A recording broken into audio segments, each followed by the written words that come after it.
I can come back here, so. Can come right here, so. All right, I'm going to peep this if it go over.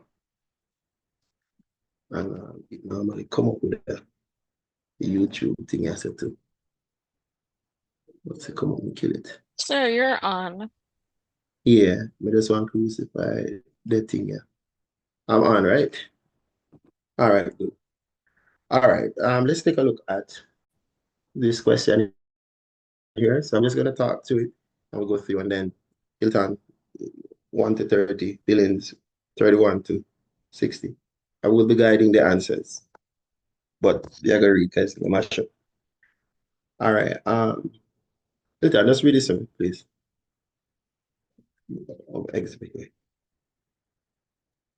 Sir, Hilton, let's go. on the screen. Not sharing, you know. Oh, all right, don't worry. Yeah, I'm myself, me a look upon. So you know seminary already. All right. Let me go back to the document now. Here it is. So Hilton, read A. Let's read the first one because there are two questions here. They're different. Ready? Yeah. Item 56 refers to the following pair of similar triangles. The length of MO in centimeter is? All right, good. All right. So with this question, what you have to bear in mind is, I'm just going to give you an idea. Whenever we're dealing with length, you notice the question said the length. When you're dealing with length, because every similar triangle is a dilation. Dilation is when the sides change, but the angles are the same. You could see how the angles are the same. 31, 31, 59, 59, and a right angle. So they are similar triangles. One is a bigger version. But whenever you're dealing with length, what connects one length to the other length is what we call the scale factor. So just like in your dilation, the scale factor is equal to taking an image length. This is just one idea to find it. So image length, if you divide this by a corresponding object length, image length divided by the corresponding object length, give you the scale factor that change one length to the other. And because of that, we were easily able to see that if you take a look at this, you could see 6 change to 3, and then 7 would have automatically changed to, you could scale it down by the scale factor. It's up to you. You could look, you could see. So the scale factor here, depending on how you're looking at it, you could see it as 6 over 3, which is 2, if you're looking at it from that angle, which means you're seeing that if you multiply 3 by 2, you get 6. And then you could say MO times 2 give you 7. That means MO is what? 3.5. So this idea here helps you to move from one length to the next. Remember, mute your mic, mute your mics, mute your mics. So this idea, meaning scale factor, help you to move from one length to the next. The scale factor is 2. So everything from the bigger diagram is 2 times the smaller diagram, but that's the length we're dealing with. Now, that question came some time ago. But the problem question came in 2018 here. It's not a problem question. It's just that people who swat the questions would make a big error because they think this question here is the same thing and is not. So the instruction will be the same. It refers to similar triangles. When you look at it, you're still seeing the 6, you're still seeing the 3. And when they use X, Y, they're telling you that the angles are the same. You could see X, X, Y, Y, 90, 90. So the angles are the same. So you know that they're similar. But when you read the question says, if the area, see, this is different now. If the area of the big one, ABC, is 20, what is the area of the small one? Here is the formula to move from area to area. It's a different formula. When you're moving from area to area, we focus on not the scale factor, but the scale factor squared. And the reason for that is area has to do with square units. So you have to go into the dimension of a square. That is all. Area has to do with square units. So what it is that we're saying here is it is the image area divided by the object area. I'm just giving you an idea that produce the scale factor squared, not the scale factor. So the moment you're dealing with area, it's scale factor squared. You can find the scale factor by using these two corresponding sides. So if you put this 6 over 2 over 3, you're going to realize that the scale factor is 2 if you're moving from the smaller to the bigger one. But that's not area yet. So in terms of to navigate your area now, you're going to have to square the scale factor to go in that realm to move from one area to the next. And it is going to equal to the bigger one at the top over the smaller one. I'm just going to put M and O. So basically, when you move this around, you could ask yourself this question. So ask yourself this question. 20 divided by what give you 4? You can just ask yourself, it's multiple choice. You're going to realize that the answer is 5. In other words, the area of the small one is 5, not 10, because everybody would thought it would have been 10. We are saying read first, because if it is area that they're dealing with, you can't use scale factor to deal with it. You have to square the scale factor to play with area. But when you're dealing with length, scale factor deal with length straight up, like this here. 3 turns 6 and 7 turns 3.5. That's different. That's all I have to say. And if CXC gives you cube for volume, scale factor square cannot do volume, and they can put it to you because volume is on your syllabus. What I'm saying is scale factor to the third take you to the third dimension where image volume divided by object volume give you that. So you could see if I'm dealing with length, it's just image length over object length. But if I'm going to area, it's going to be the image area over the object area. And then you have scale factor square. And if you go volume, it goes to the third power for the scale factor. And those are just some little stuff that you have to know. So if CXC want to be tricky, they could play with these two for you there if they want. But you should be able to move around, understand yourself. All right. So that's just a little thing that I wanted you to see. Knowledge. Now we want to look at the January 2020. So the answer for A is 3.5. There are two. We did more than one question. So talk to me. What question are you The one referring that mark A. Oh, yeah, man. We said that 3.5. already, you know. Oh, Yeah, man. We did that right here. okay. And then when we did B, we said that was different because it's 5 based on what we're dealing with over there. All right. So January 2025. Billings, not Billings. Hilton, go ahead. What percentage of 40 is 8? I'm gonna write for you. You could just talk.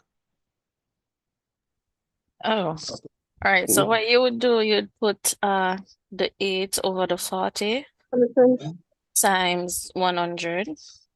All right, sounds good. Then you'd know you can You just cancel go the and cancel. 0. Yeah, you just cancel as best as you can. And Cancel then the zeros. you ask how much time 4 can go into 8. Anyone? You'd Yeah. say 1, 2 times. 2 times their son. 2 times 10 would give you 20. All right, no problem. So this one is highly repeated. We're not saying it's gonna come, but it comes a lot. I've seen this like about 5 times since I'm doing the reviews with us. So the answer for that one is 20%. And if you're looking at your 10% idea too, you know, because you will see it, 10% of 40 is 4. 20% is 8. Just like that. But we're not even going there. All right, let's move on to 2. Go ahead The and read value number 2. of the digit 2 in the Yes. number 748, so that's 748.621 is, so in that instance, you look at the answers that is given there. So I would say A, because the 10 squared, that would be like 10 times 10.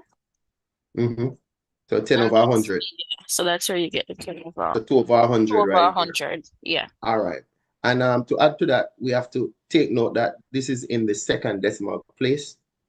So if you're in the second decimal place, then you are in the second power of 10. So yes, I always say the second power of 10. We're talking with TH, because it's not tens, it's tenth. Understand? Because it's at the bottom. All right. So you have to look out for that. So well done. It's 2 over 100, which is 2 over 10 raised to the second power for that one. All right. All right. We're looking at the January 2025. January 2025 people. If you ask me, people gonna ask. You can post the live, people. Send it. Sir, so Right. 10 is 100. 10 is 100. Yeah. All right. I want you to make sure you know that. All right. Let's get into some more. The third question. Sir, that trick me bad today when I look at it. Which one? This one right here at 3? No, the one that we just did, sir. Cause me never realize say 10 squared on my bottom. Me not pay attention to square. Me I wonder how square come by. So it did trick me not learn. So what you want to do is just to apply what you learn in class and just be simple. 10 square mean 100, not true. So yeah, CXC have up some tricks in the sound of it. Relax.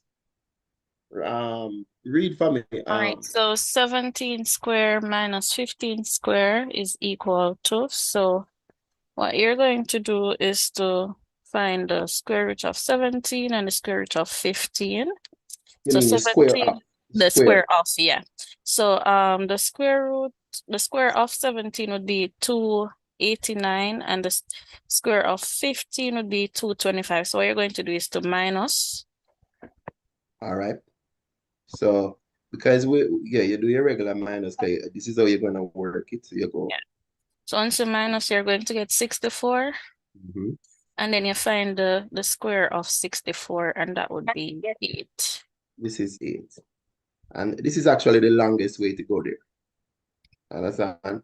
There are shorter ways to go there. Remember the short way to get there, Hilton? Anybody remember the short way? Yes, sir. You would say 17 plus 15. Yes. Also, and then it's 17 minus 15. It's a difference of 2 square. Difference of 2 square, yeah. Yes, it is. So if you're struggling with your quick multiplication, 17 plus 15 is 32 times 17 minus 15 is 2. You see the 64? Square root of 64. Boom. So this is like this is made for the question. But at the same time, this is when if you don't know certain little stuff, you make sure you get it right. All right? Very good. Very good. Keep reading for me. In a school, the ratio of the number of pupils to the number of teacher is 20 to 1. If the number of people is 840, how many teachers are there? All right. So in this instance, so it's telling you that to 20 students, it's 1 teacher. So what you do is divide the 840 by the 20 students. Very good. The answer that would be 42. Very good, very good. So you could say the zeros cancel there, and 2 into itself 1 and 2 into 84, that's 42. So it's 42 people, all right, that we have there. Well done. Okay, a bag of apple. Any question pertaining to that? We're good? All right. A bag of apples can be shared equally among either 6, 10, or 15 children. The minimum number of apples that is likely to be in the bag is? Yes, a question like this, when you say minimum, and they're asking about a few things, minimum links to lowest. So it's LCM. that they're pushing at. The minimum number that can be shared for everybody. Mm. So again, any question in your multiple choice that speaks to the minimum number of things to be shared equally for different numbers, they're asking you what is the LCM of those numbers. And if they use the highest Sir, or the largest, they will be asking you for highest common factor. sir, So yeah, go ahead. can you go up to number 4 for a second, please? So basically this question is asking you for the LCM. What is the LCM for that? What's the lowest common multiple for that? You got it? Yes, sir. All right. Everybody, what's the lowest common multiple of 6, 10, 15? That's all they're asking. Which one of these numbers here is the smallest number that all of these? 30, 30, sir. 30 is very simple, and we know 30. And there's no, we're not even going to use any strategy to get that. Because coming into the multiple choice, we want to make sure we know those offhand. All right. It says here, this one. 99 times 101 as the same value as. So this is like a repeat question. So D. everybody should know like this the answer. Yeah, D. What do you think the answer is? D. D. Yes, it's D. So because if you right now if you factorize out the 99 from these, you will have 99 times 100 plus 99 one more time when you factorize out 99 out of these. So you could see 99 times 1001. I'm just saying. So don't get these wrong and just run the pick A and everything there. Very straightforward. Start looking out for this. So your distributive property, a lot of times you're going to have to push it in these as you go forward. All right? Which of the following sets, ready? Yeah, we're there.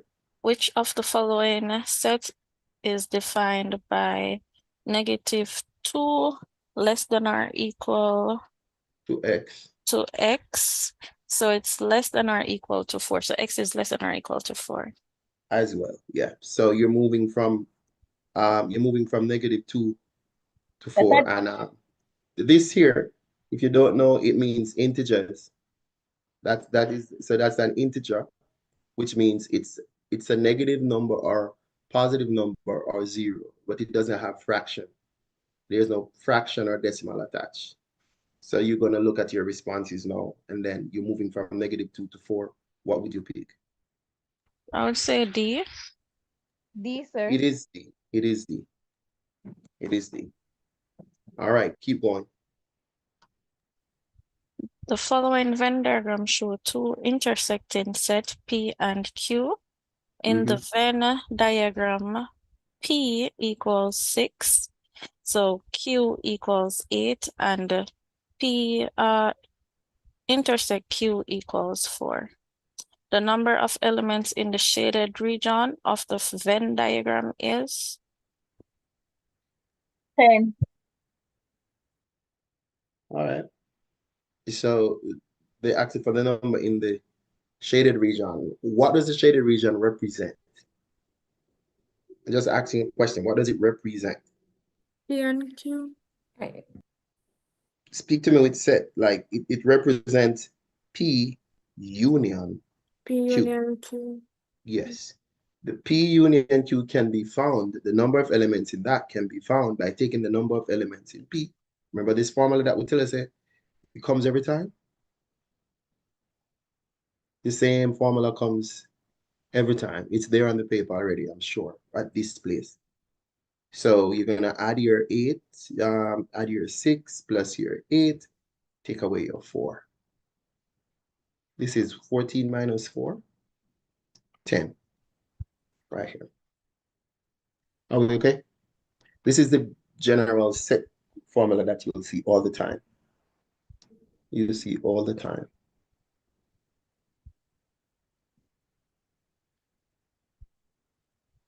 ready, sir? Wait, I'm looking at what some other people are saying.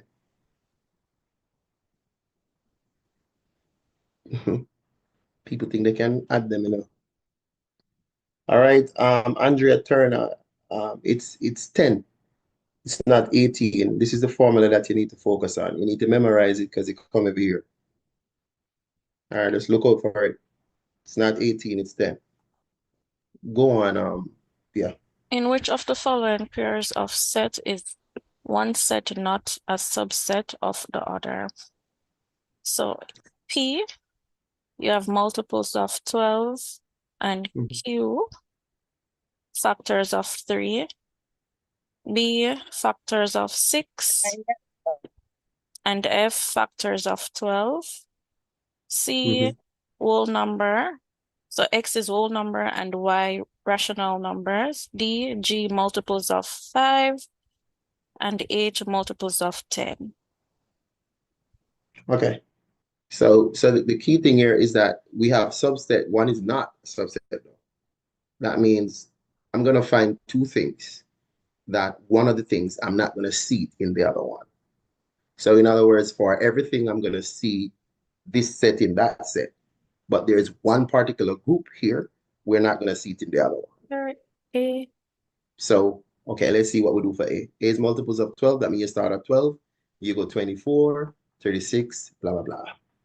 And you say factors of 3, it's just 3 and 1.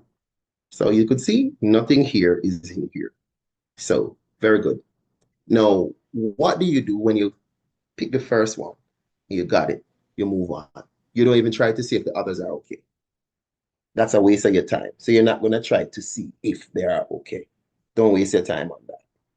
Everybody understand what we're saying right there? All right. Everybody just take some time and like up the video, man. Just hit like. It's not a big deal to hit the likes. Go for number 10. Everybody good with this though? We all right with this before I step? Yes, sir. Yes, sir. All right. All right. students in a class play Scrabble or checkers or both.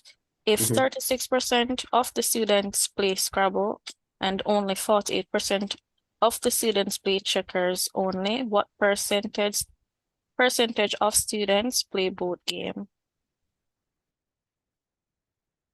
Helping you out with a diagram. So it's Scrabble or chess, right? Checkers. So are they in both? So both is when they're in here, okay? All right, good. So putting your percentage, 36 plays Scrabble only, right here, outside here. 48 checkers only, outside here. And now they're asking you what play here. So Hilton percentage is out of how much? 100? Yes. And then they did give us only 3 places that everything could be. So 100% of everything is either Scrabble only, checkers only, or both. So in order to find both, you're going to do what? All right, so what you could do, sir, you could add the 36 plus the 48 to find the middle section out of the 100. And then once you have that, so you'd get 84 for that. And then you'd subtract the 84 from the 100, and you'll get 16 for the middle section there. Yeah, so 16. This question comes a lot. Let me just remind everybody, even though you may see questions that you see a lot, do not just circle the answers because they might switch the question. So a lot of times the overall body of the question is the same, but one thing is different. So make sure you read them through. Time is never a problem. I've never heard anybody said they had a problem finishing on time for a multiple choice. You have 90 minutes, you have more than time, all right? Go for number 11. The following Venn diagram show 2 intersecting sets. The number in each set is indicated in the Venn diagram. So U for students who play games, H equals students who play hockey, V equals students who play volleyball. How many students play either hockey or volleyball, but not both? Okay. You notice what they want, right? What they want. How many students play what? Play either hockey or volleyball. So you'd add the 5 for the hockey, and Okay. 4 for the volleyball, and you'll get 9. But not both. Yeah. All right. So how many you get? So you're looking for hockey only, And volleyball. volleyball only. Okay, because 2 play both. We don't want that. All right. So it's your 5 plus your 4, it's your 9. You have to be careful because they're gonna have all the answers right here. This is 9. It's what the question asks. Right? How many play hockey or volleyball, but not both? Excellent. 9 is good. Let's go for number 12. The set of positive integers that are divisible or divisible by Divisible. divisible by 7 is an example of. So numbers divisible by 7, I'm just going to put a few of them on the board. And I only can put a few because it goes to infinity. Infinite. Yeah, very good. Because it goes to infinity. So divisible by 7. By 7. That means 7 can go into them without a remainder, into them. Those numbers are countless. So it's an infinite set. Well done. So like Teresa. All right, let's go again. The following diagram show part of a shopping bill. So items, unit cost, price, total cost, price. So Okay, hold on. Let me see if it's okay. It's right here. I just want to put the entire thing on screen. So it's 13 right here. All right, go. Yes, All sir. right. So the following diagram show part of a shopping bill. Mm-hmm. Items, so you'd have the items, the unit cost price, total cost price. So you'd have 4 kg flour. So you want to find P there. And the So you cost divide. price is Yes. 12.40, 2 kg sugar, so that's $3.60. The Mm-hmm. total cost price would be $7.20. So for 8 kg rice, you're going to find Q and T. Subtotal, All right. unit cost is missing there, and the total cost is $40.40. Yeah, man. So you want to find P here. Yeah, so P, Q, and T. So your P is to divide. We just kick it right there. So everybody see that? Your P is to divide because you want to find unit. Divide by 4. And they're going to set up nice numbers. Say it's 3.10. You see that? Right here is $3.10. So I guess there is looking for the answer sheet. Where is it? So it's beneath it. So Okay. Oh, it's the answer sheet. This. yeah. All right. All right. So no, this is off and this is off, right? So it's either this one or this one you're looking at because both of them has the 310. Yeah, double check again. You double check which one, or we need to double check everything. Oh, we're not gonna double check the T because you see the T is, you see? I'm not gonna do this because we know it's gonna be 2080. That means we need to check Q. This is 2080. Like by default. No, you can use it to get this. You see the point I'm making? Wilson, what I'm suggesting is because this 2080 is the same, we're talking about the correct answer has to be B or D. So T is $20.80. I don't need to work it out because they gave it to me here. So I could just now say 20 divided by 80 over 8. It's going to help me to know what Q is. Q is either 6 D is the answer. or D. So yeah, and you can see it's not 6, so it has to be D. In other words, then I don't need to even work it out. 20 divided by 8 is 2 something. So my answer is 2 something. So the answer is D for dog. It's like when you're working this, you just have to be crucial. You could stand here, you could stay here and waste time doing stuff unnecessarily. Let me just repeat. Let me just repeat everything. Based on what we did, we found P.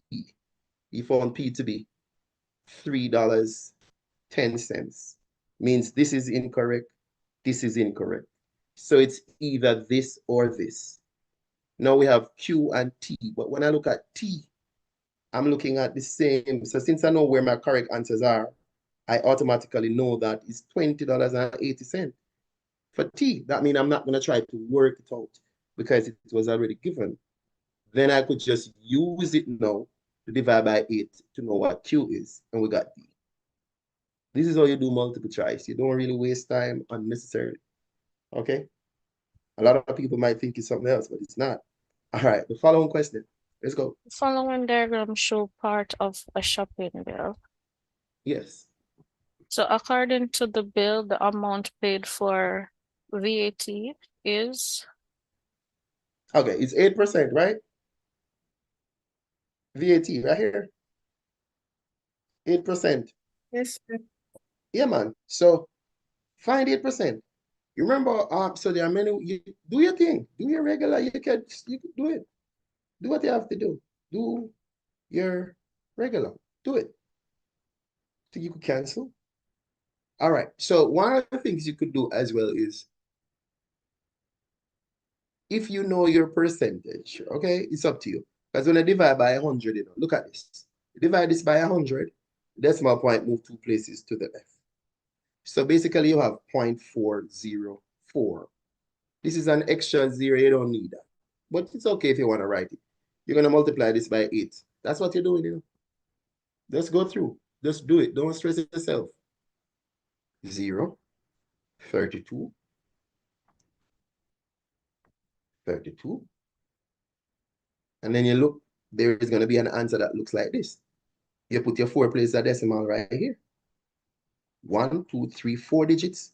1, 2, 3, 4 digits. So my answer is 3.23 is money. Can run off 2 to 3, stop right here. So this has to be there. It's right here.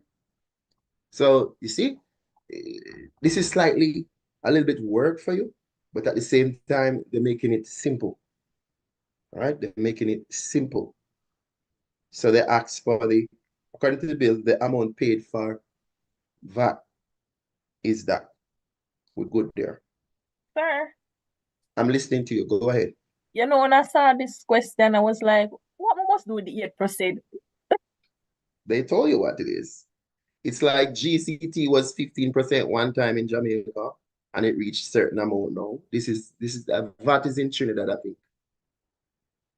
I think it's Trinidad. I don't remember clearly. I think it's Trinidad. All right.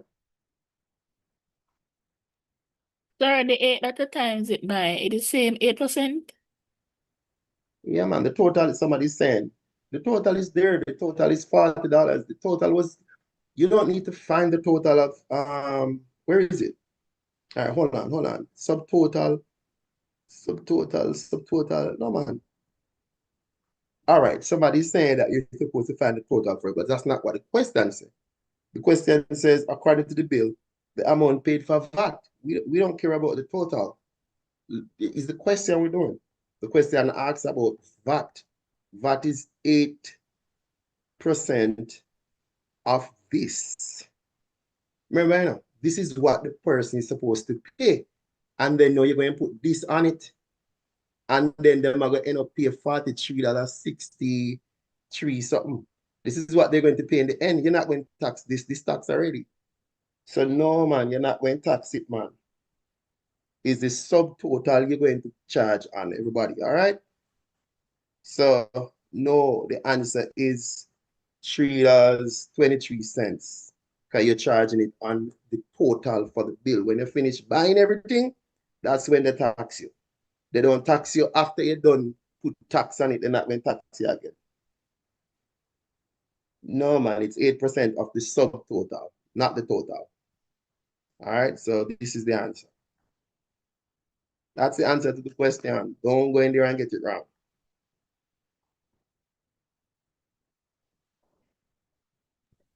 All right. Algebra Yeah, go ahead. $2.60 is equivalent to $1. For every $1 exchange, EC 0.10 is deducted as an exchange tax. How many EC will Leon receive? Receive is exchange US. What if E exchange US 1,000? All right. The key thing in a question like this is to pay attention to the details. Watch this. Exchange rate, fine. But here's the deal. For every $1 US, they take the different currency, but it's 10 cents. They take 10 cents. When you link 10 cents to a dollar, that's 10%. Everybody, when you look at a dollar and you see 10 cents, it's 10%. Sir, Yes. is the answer C? Something like that. Yeah. Because first you're going to have to find out how much money they're going to get out of this $1,000. It's $1,000, so it's going to be EC $100 that will be deducted. We want to make sure that we understand that. They're going to deduct $100 by the time it's 10,000. But when you exchange it, when you do your exchange, you realize you're supposed to get 2,006. But you can't get that because them take out $100 out of your money. So as you just said, the answer is actually C. You're subtracting the 100 from that. So it's going to be $2,500 that you're going to get. All right. So you have to pay attention to these type of questions. Don't like CXC trick, I'm telling you. All right. One of these questions where they have the $1,000, they have $100. It's like two same question. Yeah, man, they do that to you a lot. They do it to you with a $1,008 and a $180 too. They like to do it because people tend to swat and go and go thick answers. Just look up. Read again. A calculator which is marked at $120 is sold for cash at a 30% discount. How much change would Susan receive if she pays for the calculator with a $100 bill? All right, so $100 bill means a cash. All right. Make sense? Yeah. Yes, sir. And so you see, they never even tell us our cash, you know. But you're supposed to know, say, if a $100 bill or cash, because they might give you a rate for cash. $120 is sold. No, so it's marked at $120, but it is sold for cash at 30% discount. So that means we're going to find the 30% discount, take it off. Go ahead. Go ahead. Never mind. You just know what I was going to say. I was asking if we're going to find the 30%. Yeah, you can approach it like that. Then take out the answer from. All right, good. Two ways you can do it. You can understand that 30% discount means you're getting it for 70. So you could do this to get the answer. Some of you could work out that in the meantime. And other people could, so you could see the answer working out here. So this is 36. But this, hold on. 12 sevens, everybody, 84, right? I think I said 36, but it's 84 I'm saying. That's $84 right there. That's what you're paying. So now you can work out your change. That's one way to do it. So if it's 100, you take out your 84, you're seeing that you're going to get your $16 change. Now, outside of that, you could have worked out 30% off the 120. Take your time. Take your time. That is 36. Then you say 120 minus 36. You're going to get the same $84. And then you say, okay, I'm paying $84 for it. Let me subtract the 84 from the $100 that I'm giving them. I'm going to get back $16 change. Doesn't matter what way you do it, you get the same answer. See what you have to see, work out what you have to work out. So $16 is the answer. That's the change. Everybody like the video, please, and share it. All right. Let's see what we have for number 17. Go ahead. By selling a bag for $1,140, Vishal incurred a loss of 5%. At what price should he have sold the bag to gain a profit of 5%? A nice question. You realize these questions that came January are slightly different though. like they're pushing it a little bit right now, pushing it in terms of pushing you to think. There are multiple ways you could do it. If you learn in class that we could use a unitary method to find 1% and then go wherever after, you could do it. All right, because or you could set up a fraction and do it too. So let's look. By selling a bag for this, right? They incur a loss of 5%. That means this went for 95%. Because if I lose 5% after selling it, this is 95%. Fine. So I know that this is 95% right now. Now the question is, what price should he sell the bag for to gain 5%? Oh, to gain 5%, that means he need to sell it for 105. I mean, the real thing that he should have gone over the real deal. We said to you that put what you want on top. So if you put what you want on top, because you need to go here, put it over what you have now. So what you want, I normally says where you're going, put it on top. Where you are goes at the bottom. You could set up this. Multiply this by 1140. It's going to take you to the price that you need to sell it for to make 5% extra. That's why it's on top.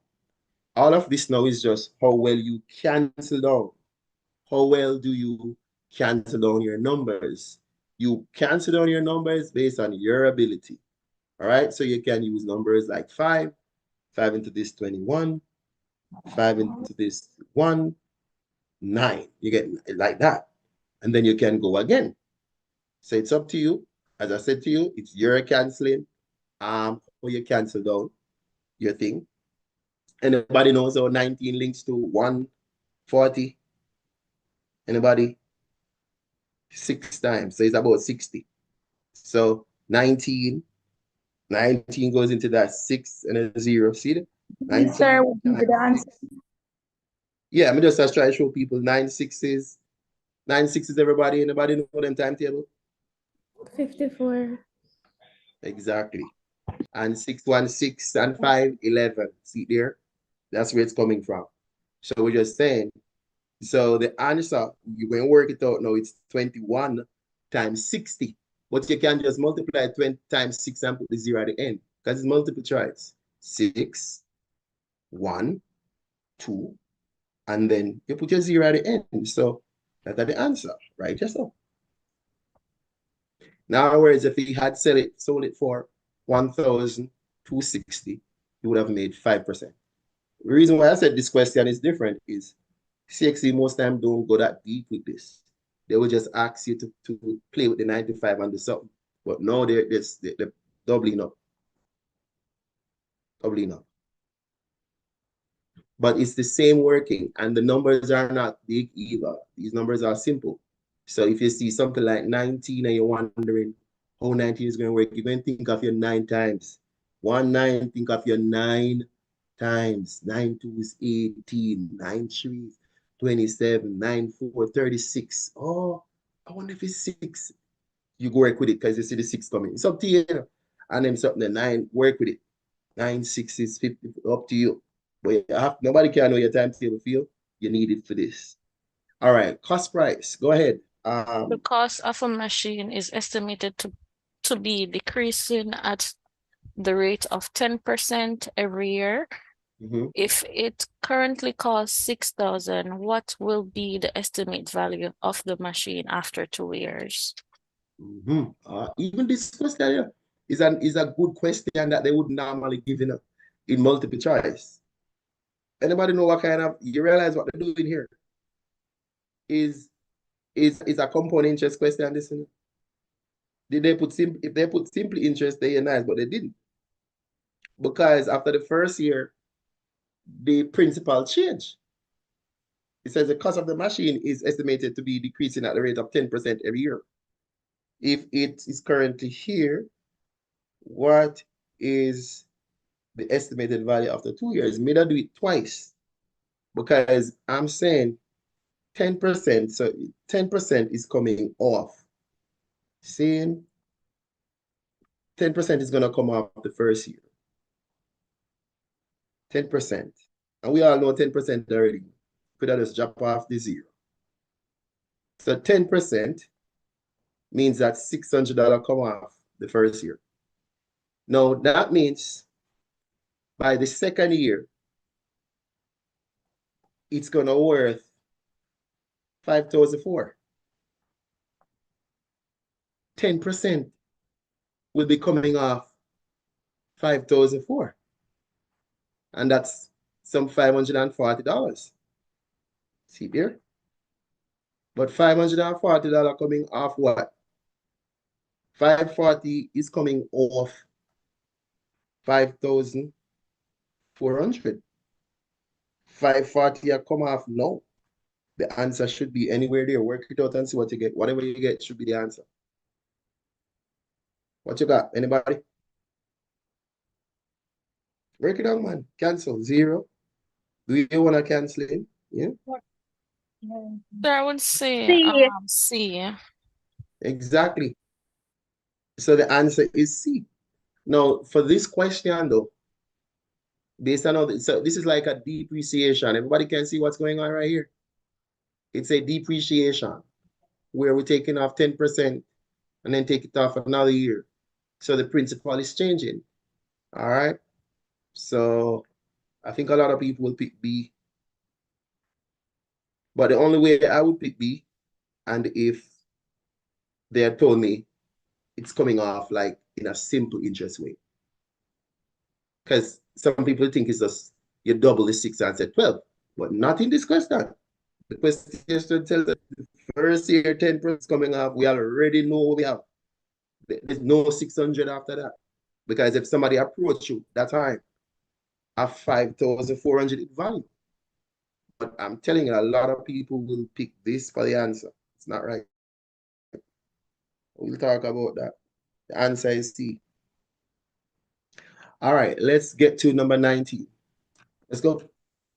A man pays 60 cents for every 200 I guess that's milliliter of gas or meter of gas plus a fixed charge if he pays $178.75 when he uses 5,500 of gas. How much is the fixed charge? A nice question. You notice you saw this question already, right? You saw this question already, but they switched it around. I'm switching my board, people. Right now, switch over with me at the right department.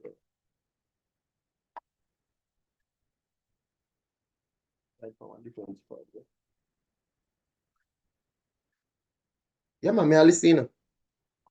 Work it out, man. First thing you want to do is to divide your 55,000 by 200 to see how many 200 you could get out of it. And then any amount of 200 you get out of it, you multiply by 60 cents. Right?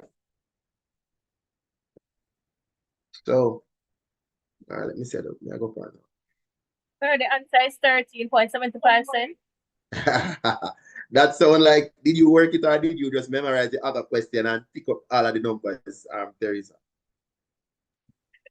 Sir, I'm working. That sounds like you memorize and just pick them up. Very good.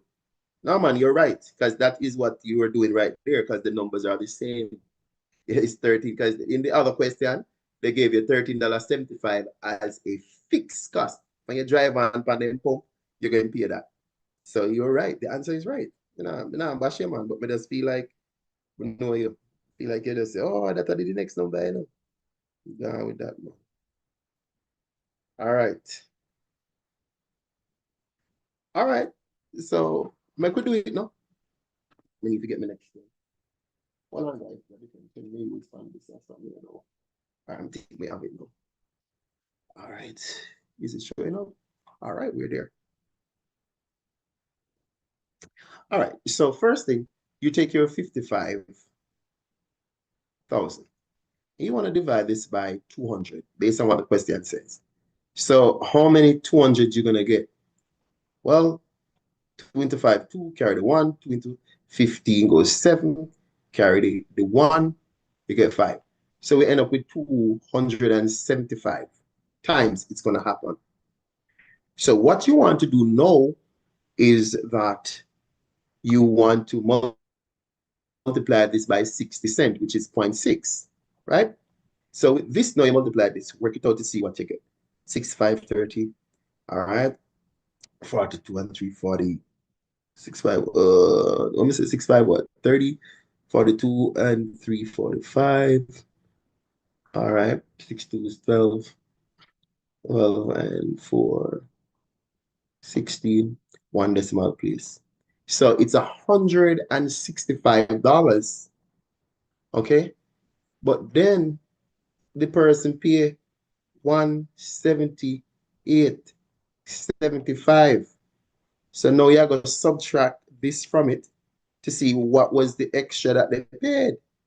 They paid 0.7531. But this question is a repeat. The question is not a repeat question. The concept is a repeat concept. But they switch up what they asked for. So in the real question, we would have found this as the answer. But this time they gave us this and we are finding the fifth class. So they didn't change much. All right. Some people are asking to go over it. For this question, when you read it, they gave you the total gasoline that was actually bought. But for every 200, you're paying 60 cents. So we are suggesting that you divide this by 200 to know how many times you're going to pay 60 cents. When you divide this into this, we got 275, which means that we're going to pay 60 cents 275 times. 60 cents can be represented as 0.6 of a dollar. And when we did that, we end up with $165. So for the gas itself, you only pay $165. But the question told you that you paid over 170. They told you that you pay 178, which means there was a fixed price that was added to your bill. The question is asking you for it. So you subtract the amount of money you paid from the total that they said that you should pay. You get that. That's it. So basically, that's what we're doing. We're doing January 2025 data for those who are asking.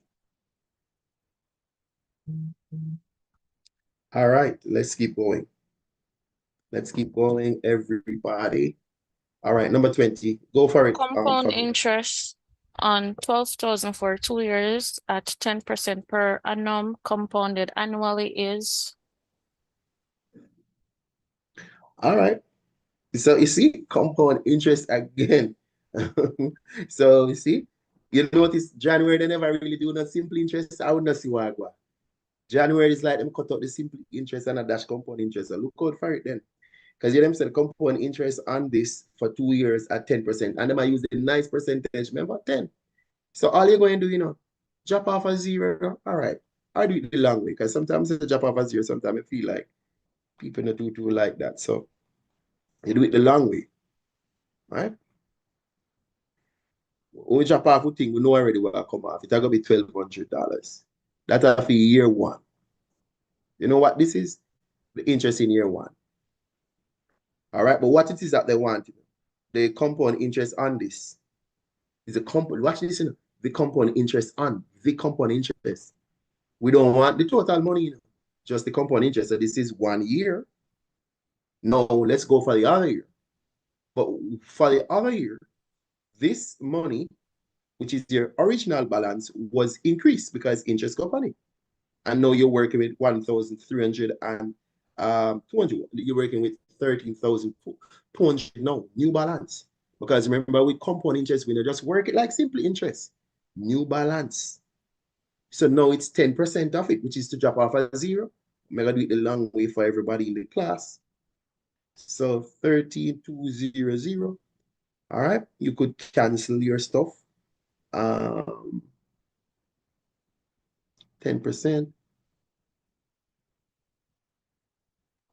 So for year 2, it's 1,320.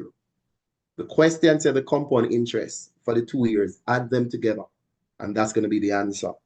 So you're going to add this to it. And I'm telling you, people are going to get this wrong because they're not reading the question. They're going to give the wrong answer. This is the answer, but people are going to give this because you have to read the compound interest on blah, blah, blah, blah, blah is subject. What's the subject? What's the main idea? The compound interest, blah, blah, blah, blah, blah, blah, is $2,520. Right? All right. So I'm just say, all right. Big up yourself, Shania. What's going on? Somebody said not seen over the side. Oh, this is where I'm going with you. All right, me push my computer out a little bit. All right, you should be okay now. Just realize that you get cut off right there. So I'm gonna find a good place and set it. So I'm gonna have to do nothing. All right, move on. All right, we'll do Sir, so why it wouldn't be Why wouldn't be what? D? Because D is not the compound interest. D is going to be the total money with the compound interest added to it. Hello? Hold on, no man. Hilton, they just eat your food. Because what is this, Hilton? What is this?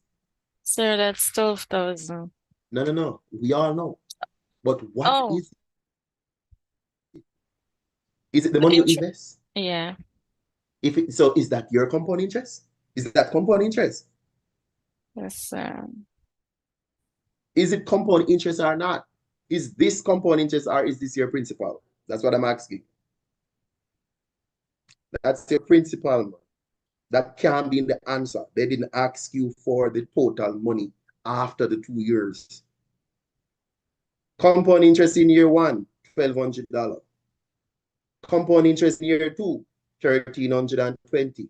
Total compound interest, $1,320 plus $1,200, $2,520. That's the interest on my $12,000. But many of you are going to include this because they never asked about the total. You get what I'm saying now to you? You Yes, get it yet? sir. I know why I get the 14 thing there. Yeah, because you add it to it and Yes, you're not sir. reading the question. Yeah, that's what I did. I know, and I'm saying to you, they are setting it up for a lot of people to think they're good and they're not good. So you see, when you say if you are, say if me you know do this, no, you're sure say you get right because they work out nicely and pick one nice answer, but it's wrong. So when me I say, read the questions. All right, that's all me I say. Read the question. All right, let's go for the next one, everybody. The product. Go ahead. The product of a number P and its reciprocal may be written as. All right. Product of a number and its reciprocal. Everybody share the live, man. Make the thing go on the road. Sir. Share the live and make the thing go on the road. D.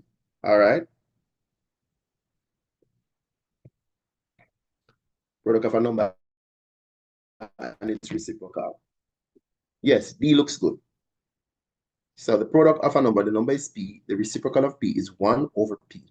Product means to multiply. So definitely the answer is D. Are we there? Talk to me if we're good or not. Yes, sir. All right. Very good. Let's go for the next one. The following Everybody. The following is a diagram of a rectangle. The area of the rectangle in centimeters square is x squared.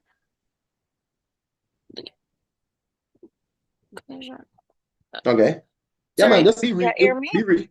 I am. You're sounding good. You're good. You're good. You said the area. You said the area of the All right, so I rectangle. was wondering if I should read the rectangle thingy just get there. into it. The area of the rectangle is the equation. So they want which equation? Tell me which one you pick. Which one did you pick? All right, so for this one, I'd say A. Yes, sir. It is A. And the reason why it is A, because rectangle is length times width. Length, width. Not change from primary school. So we're talking 2 times x minus 4. And that is equal to the area. They told us the area is x squared. So we're looking for this first. And if it is there, we're gone. And it's because we see it. We got. Hence, everybody good with that? A? Yes, sir. Seem like everybody is all right with A. All right. We're good with A. Come on, everybody. Share the live. Share the live. Tap up the screen. Share the live and let's go. Go again for your 23, man. Althea, Bob, and Chris collect shells. Althea has P shells. Bob has twice as many shells as Althea. And Chris has 4 more than the total number of shells that both Althea and Bob collect. Altogether, the total number of shells they have is... Okay.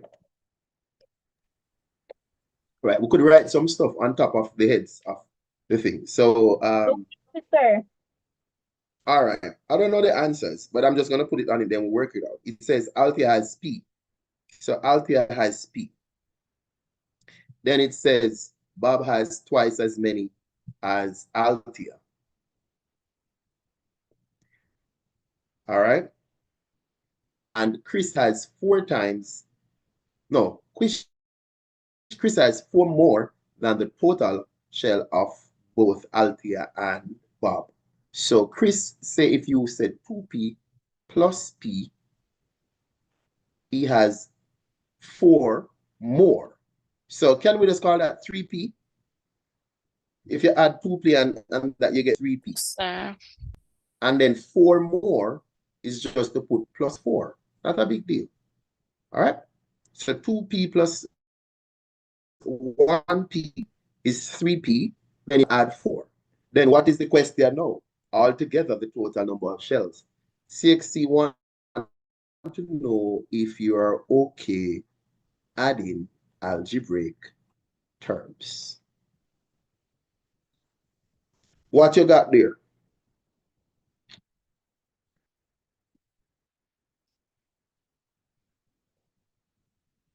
You know, see 6P Sir, plus so 4 you would here. have 6P plus 4. But do you then... see it here? Do you see it No, over here? sir, no. So Set what up you'd have to yourself do now. is divide it by 2 to get You mean factorize out 2? factorize 2, yeah, sorry. Factor out the 2, man. 16 and normally a nice exam is so them do. Factor out the 2, so it's a 3P plus 2 now.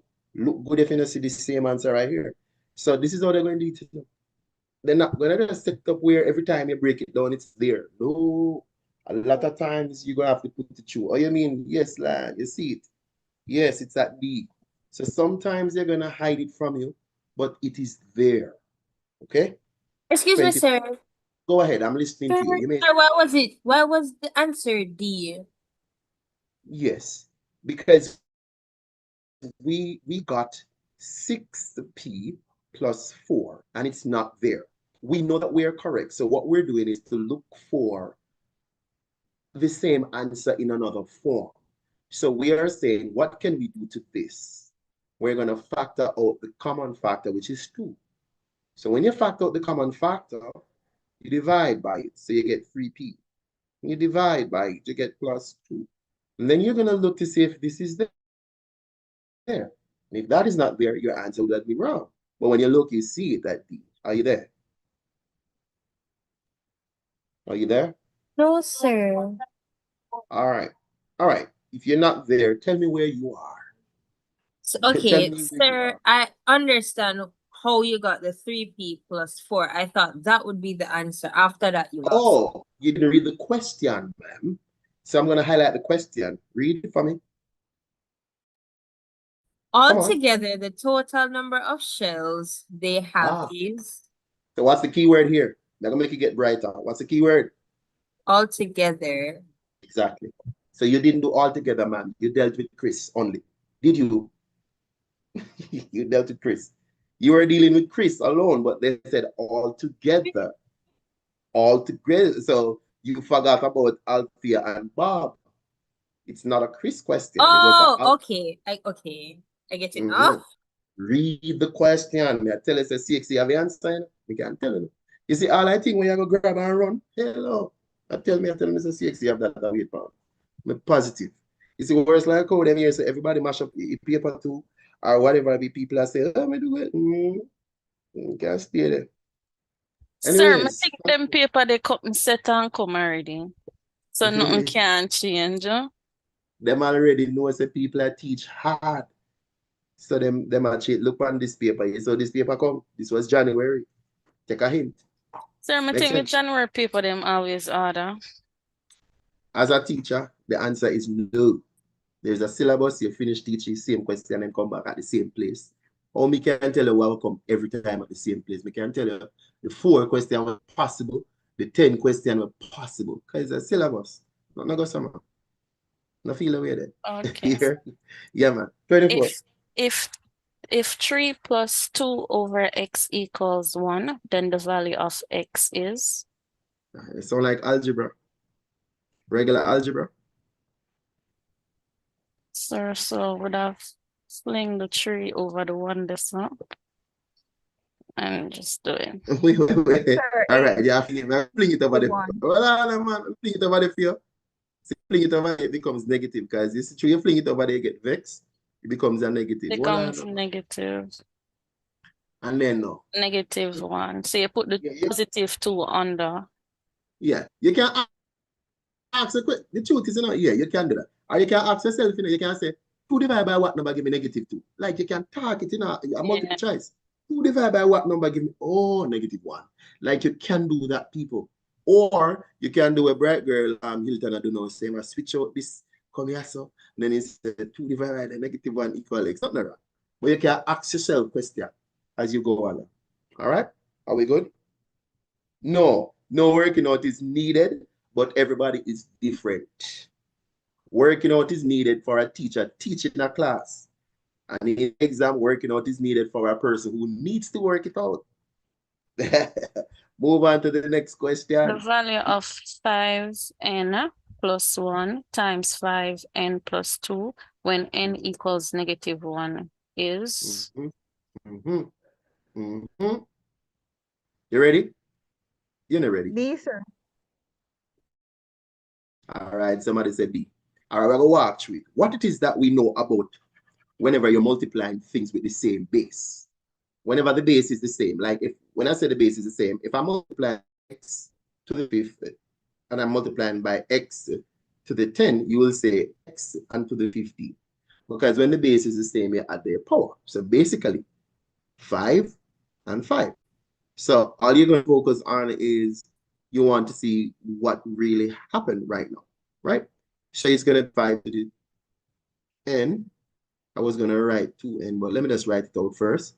So it's n plus 1 plus n plus 2. I'm just saying, everybody agree? Because the 5 is the common base, you add in the power. So you have 5 and then you have 2n plus 3. Agree? Everybody agree with that? Yes, sir. And then now you can substitute. So you can substitute. So it's going to be 5. Substitute anything. Work out your maths. So 5 negative 2 plus 3. So that's basically 5 raised to the positive 1. Make sense? That's why the answer is B. Yes, 5 raised to the positive 1. Yeah, well done. Well done there. Well done. Cancel out. Yeah. Yeah. We good with that? Yes, So sir. the main thing from this is when you are multiplying the same base, add the powers. And if you're subtracting, if you are dividing, you subtract powers. So you have to look out for that too. All right, let's go for question 26.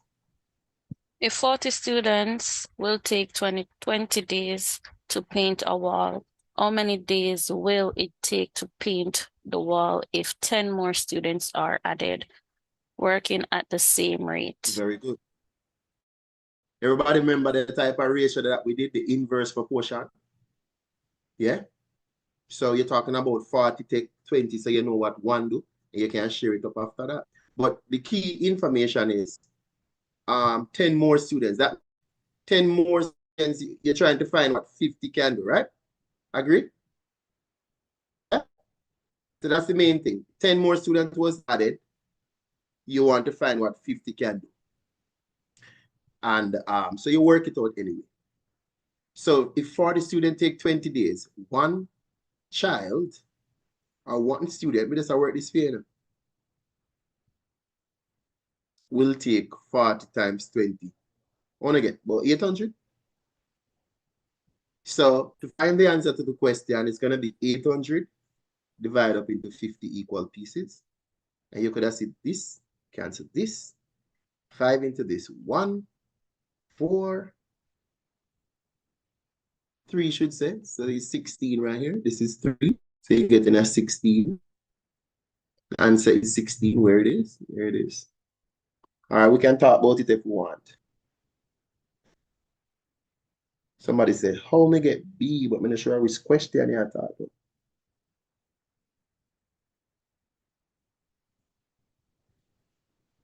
All right, I think we see that late. It's here. Are we good with this, everybody?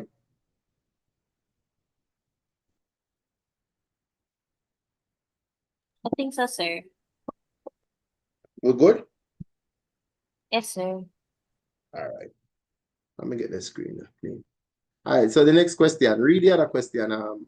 If P equals 2, 5, negative 1, 3, so with the brackets, then the value of P, I guess, P is, sorry, I don't remember what the 2 something they mean. Determinant. Determinant, yeah. Okay, so determinant is to take the leading diagonal, which is in red, the product of it, which is 2 times 3, and you're going to subtract the product of the non-leading diagonal, which is the one I'm doing there, which is going to be, so watch this, this is a negative 1 times a 5. So this is actually 6 plus 5. This is 11. Be careful. Can you see that double negative there? If you don't look out of your eyes, you might make a mistake. Very good. D is good. D is good. Isaac Trim. Excellent working. Excellent working. Like up the video, man. We can have 100 people on and then we have 60 likes. Come on, people. Everybody just stop and like the video, man. Like the video. Everybody. I don't know if you like the video. Yeah, man. Like the video and move. All right, let's go for this one now. Matrices. This question. So, Yeah. and then Go ahead. when you're doing the leading minus the non-leading diagonal, it would be 2 times 3 and 5 times negative 1. Yes, 5 times negative 1. Sir, But you're subtracting. You subtract. So 5 with the negative 1 and 5, that's negative 5, and then a negative again, it turns into plus. Oh. That's what I'm saying. And 6, you're gonna have the wrong answer for you. You know, see the wrong answer. You pick your wrong answer. You pick 1. Yes, sir. You food it. You food it. Remember the formula says you would have A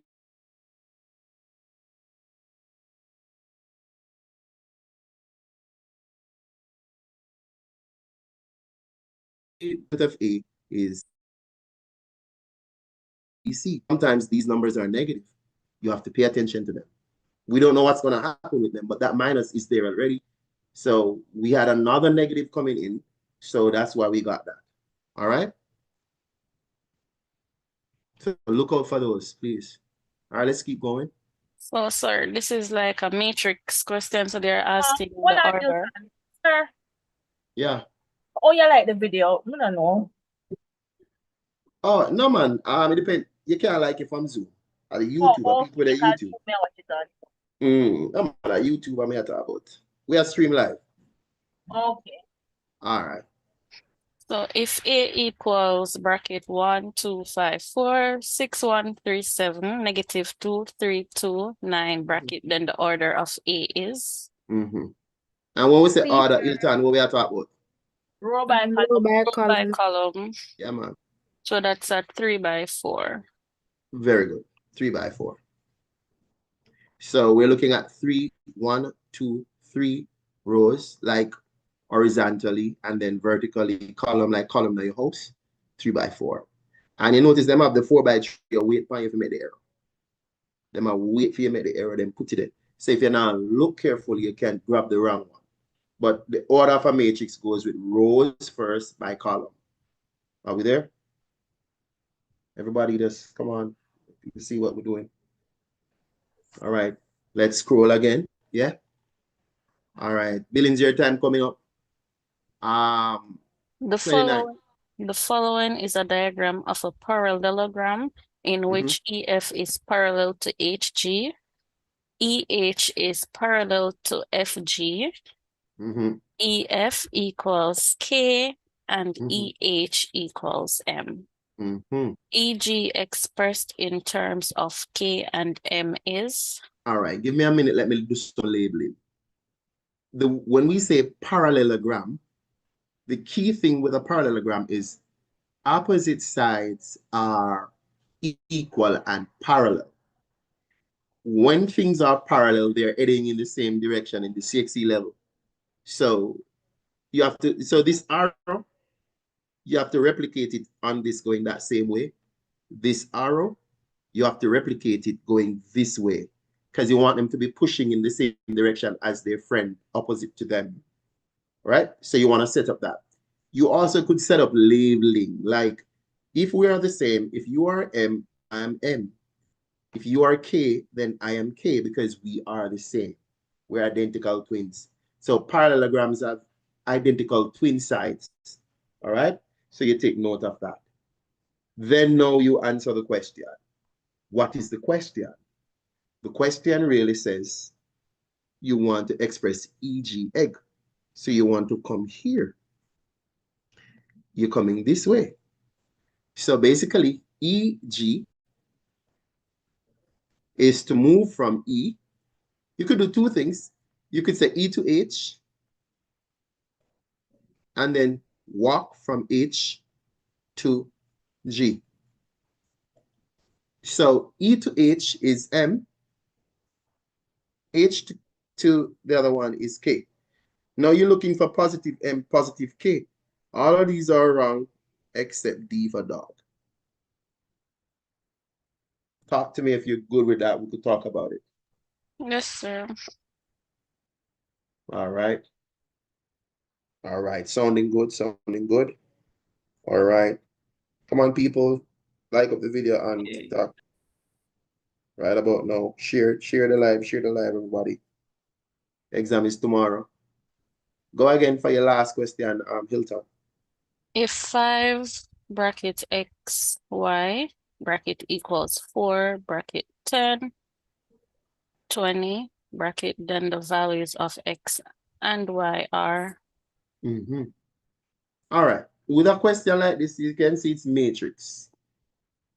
You do what you have to do, right? You don't have to stress yourself out. There are multiple ways to do this. I'm not going to tell you that you are. So you could push the 5 and the 4 inside and just set it up. So you could push the 5 inside. You'll have 5x on top of 5y. And this is equal to 40 on top of 80. Are we there with that? Can you see that? Yes, sir. That means that means the 5x is linked to 40. And you could say 5 times what give you 40? Talk to me now. 5 times what give you 40? 8, sir. Yes, so x is 8. So I'm looking for, and then you see, because this X is the is only 8. thing that exactly. So you know, so I'm now gonna figure out what is y, right? Because this is the only 8 I have for x. That means I don't need to prove, because y will automatically be 16. This is when you save time. We're not seeing any other. This is 4, this is 2.5, and this is 10. So this is the only one that matches x equal to 8 right now. That's what we're saying. So you grab that one and you just push. Are we good there? All right. Billings, jump in. Yes, sir. Okay, number 31. The following diagram shows a cylinder whose diameter is 6 centimeters and height is 21 centimeters. Given that pi is equal to 22/7, then the volume of the cylinder in centimeter cubes is... So what you do is that you'd have to find the volume of the cylinder, and in order to find the volume, you do cross-section area times the height. So cross-section area would therefore equal to pi r squared times the height, which is 21. All right. And R is So 3. Yeah, the r is 3 squared times 21. So therefore you'd say 22/7 times the 3/1 times 27/1. And then you could cancel out the 7 and the... Let me write this a little better. I'm writing really ugly now. Let me write it better for you. So 22/7 times the 9. Can we put 9 there for the 3 is 9? Times the 21. Yes, there, yeah. And then you could cancel down now. All right, we could cancel this, and you right? can cancel... Yeah. What else? Which other number? You can say it is going to work this out. So it's basically 22 times 27 will give us the answer, right? So 22 times 27. Let's push 14, and then we go here. Okay, I think the answer is C. The answer is C, people. Is it the moment me get a 4? I'm gonna say nothing else. This is my answer. But anyways, I'm gonna do it. 7 2 is 14, 7 2 is 14, and 1, 15. Put a 0. This is a 0 that confirm my answer. And you get 4, you get 4. So the moment, like with me, based on how I learn numbers, because I only see 1 with 4 at the back, and I knew that I said 7 2 is 14 here, I just gone because there is no other number that's gonna have 4 at the back, honestly. But don't do like me. Work out the thing, you'll get the same answer. The answer is C. Well done. Everybody, we good? Yes, sir. All right. Next question. Go ahead. In a rectangular garden plot, 15 meters long and 12 meters wide, an area of 80 meters squared is used for a vegetable garden. What area of the plot is not used for vegetable gardening? All right. All right. Some people might want a little rectangle to look at. So it is a 15 by 12. If you multiply 15 by 12, that's what, like 180? Anybody knows 15 times 12 quickly? Look like Yes, 180. sir, that's 180. So it's 180. And then now, so the entire thing is 180. But the area 80 is used for vegetable garden. So we want to know. So basically, you subtract. So 180, you subtract 80 out of it to see the remaining part that is not used for vegetable garden. So a very straightforward question. You just want to understand it, you pick it and you go. Are we clear on that one? All right, are we good? Are we good with that? All right, it seems like we're good with that one. 33 billion, go. How long will a speedboat take to travel between two harbors, which are 1,808 kilometers apart, if it travels at an average speed of 120 kilometers per hour? What would you want to do here, though? What would you want to do here? You divide. Read the question first. What it is they want? Time, right? Right? How long? So time is equal to what? You need to know the distance and the speed to give it the time. So what is the distance? You're going to divide it. But what is the distance? How long does speedboat take between the 2 hours, which are this apart? Very good. You're traveling at that. Remember now, so if you don't know the formulas, speed is equal to distance over time. Sir, so time would be distance over Speed. speed. Yeah, man. So you're just gonna do your division. There's no getting away, but the numbers are nice. 1, 2, 0. Divide that. You're not gonna have calculators. You have to take your time. Break it down with any number you want. Suppose you want to break it down with 2. Break it down. 2 into this, 6, 0. 2 into this, 9, 0. 4. Go again. Break it down, man. Go again. So you want to break it down with 2. You get 4, 5, 2. Break it down again. Anybody else? What you got? Sir, and then what's my answer? You sure? No, I'm not feeling that. You sure on 15 this? I must say 15 with this is 45, you know. Oh, you get 9. This is 15. And you see how CXC set this up? Yo, CXC. All right, watch this. Look here. This is 30. All right, let me put it. 15 is the answer, sir. 15. It's 15. But look at this. Look at this. Look at this. Let me show you what's going on. We are right here. Okay? This is where you are when you cancel. If this was 415, you'd get a nice 15. So you see, so I look at remainder did it. But I answer them here, look at. Okay? And the answer is you're actually looking at. 30 into this, into itself is 1. 30 into 45 is 1. And remainder what? 5. 1 and 5, 15. 13 into 1, 52. 30. So that 3, I said, into 150 is 5. And a remainder of 2 over 30. But 2 over 30 is such a small number. Like it is 0.06666, something like that. But so the answer is 15.0. Blah, blah, blah. The answer is 15. Now, reason why I'm saying this, January CXC go hard because you see them, a lot of people working on 15 point something and don't see it will not pick 15, but 15 is the correct answer. Because they probably think that they're making mistake. No, you're not. Because they never give you some nice number that could work out straight. This is 15.0 something. So you're going to have to pick the best answer here, 15. All right? Sir, I think the girl there SWAT, you know. Who that? Teresa, Ro. Not the business Yeah, that I think she Teresa has SWAT, SWAT. yes. I'm not wanting to do it because if you SWAT him, I get 30. Anybody with SWAT get 30 a year time, you know? All right. Anybody with SWAT must get 30. Them only feel like them get it until it work out live and everybody start. Yes, I'm listening. Go ahead. They go back up to 33. Yeah, right here. Also, Sarah, break it down to 452 over 30, and then you get Yes, you just 15. keep working. Yeah. 15, yeah. 13 to itself, 1. 13 to 45, 1. Yeah. So you're going to end up get it, man, because some of the times, Danica, CXC will have it that you're going to have to do a little working. Like in this case. Sir, I just said sometimes when you're breaking down too long, me get confused and then you end up. No, man. That's why. You notice I was losing small numbers. Could I use bigger numbers early?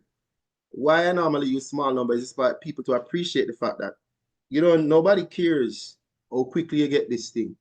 So if the numbers are even, use number 2 and break it down as often as you want. Break it down with 2, go again, go again, go again.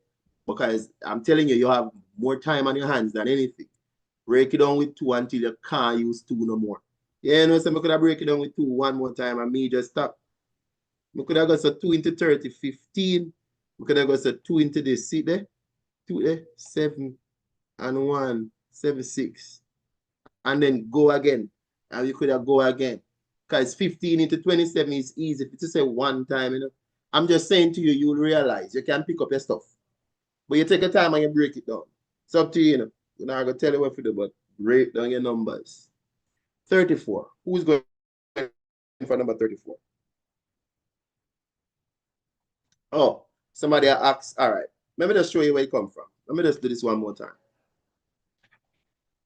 Somebody asked where the 4 something come from. All right. When you're breaking down these, this is what we're dividing, but this is 120. All right. So when you're breaking down these, you're going to end up with some numbers like these.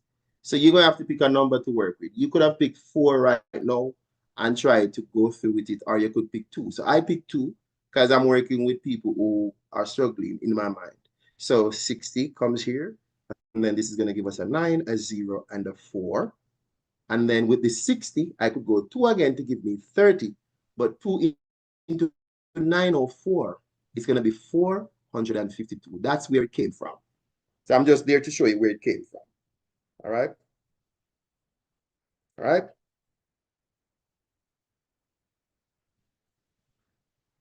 Yeah, man. Oh, that's good. It's good. And it's correct. There's no 34 there either, because it's 120 we're working with. So look at the numbers. They are simple numbers. We just divided by 2. We're not stressing it. So at the end of the day, we were at 452 over 30. 30 into itself is 1. 30 into 45 is 1 time, and remainder 15. So this becomes 152. 30 into 152 goes 5 times, and a remainder of 2 over 30. And we know that this is a little number. This is like 0.06 some. So the answer was 15. That's all. All right? So you have to work with your stuff and know what to do with the numbers. Number 34, let's read.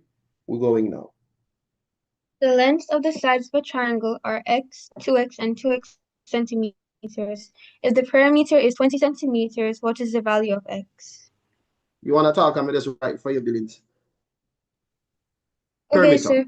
so since the perimeter is the distance around the shape, you just add everything. So you say x plus 2x plus the 2x would be equal to 20. And then since they're all the same variables, you just add them together. So then that would be 5x. And then you want to get the x alone. So then you divide by 5 on both sides. So then x would be equal to 4. Excellent. All right. Easier than that. And that's it. All right. Let's move. Most people will get that one. That one is simple. 35. The following is a diagram of trapezium. Perimeter of the trapezium in millimeters is. Okay. You notice what they said? The perimeter in what? Millimeters. And you notice they gave us the answers in, the stuff in meter. Anyways, you're going to add it together and then convert it. So I realized January they're working twice, right? But it's perimeter they're asking for. So perimeter, not area. So you're just adding up these just like you're in grade 6. Just like a 6th grader. We're adding the distances along the boundary. Yeah. Let's add them up. Somebody will work it out. Tell me what them get quickly. Add them up. Tell me what you get quickly. Oh, we get 0.92. 0.92. Yes, sir. Everybody got 0.92. We good? Yes, sir. All right, but this is meter. So what the question want now? Millimeter. There would be C 92. Well, how you move from millimeter to meter? You multiply by what? 100 or 1,000? 1,000 move from millimeter to meter. Listen, millimeter to meter. That's 1,000. So this is going to be more than that. This is 920. 920. Sir, you know, send me and watch one YouTube. No, not YouTube. TikTok. Somebody I teach that him tell me about Tell you what. So C are the answer, cause me say that no look right. 920 they must say C 92. One teacher. Well, you could check the numbers for yourself. Or you move from millimeters to meter. Millimeter, listen, milli, then meters. This is 1,000, man. If it was centimeter, it would be 100, so it'd be 92. Remember, say where I say it come from, you know? Yes, I see it come from 0.9. Look, 0.9 it come from. Come on. 1, 2, you add another 0 to drop the 3. You make mistake, man. Maybe it's not this question. I don't want to say that. But this is correct, though. Sir, the same diagram that you add with the 0, him add up every. Well, he make a mistake. Yes.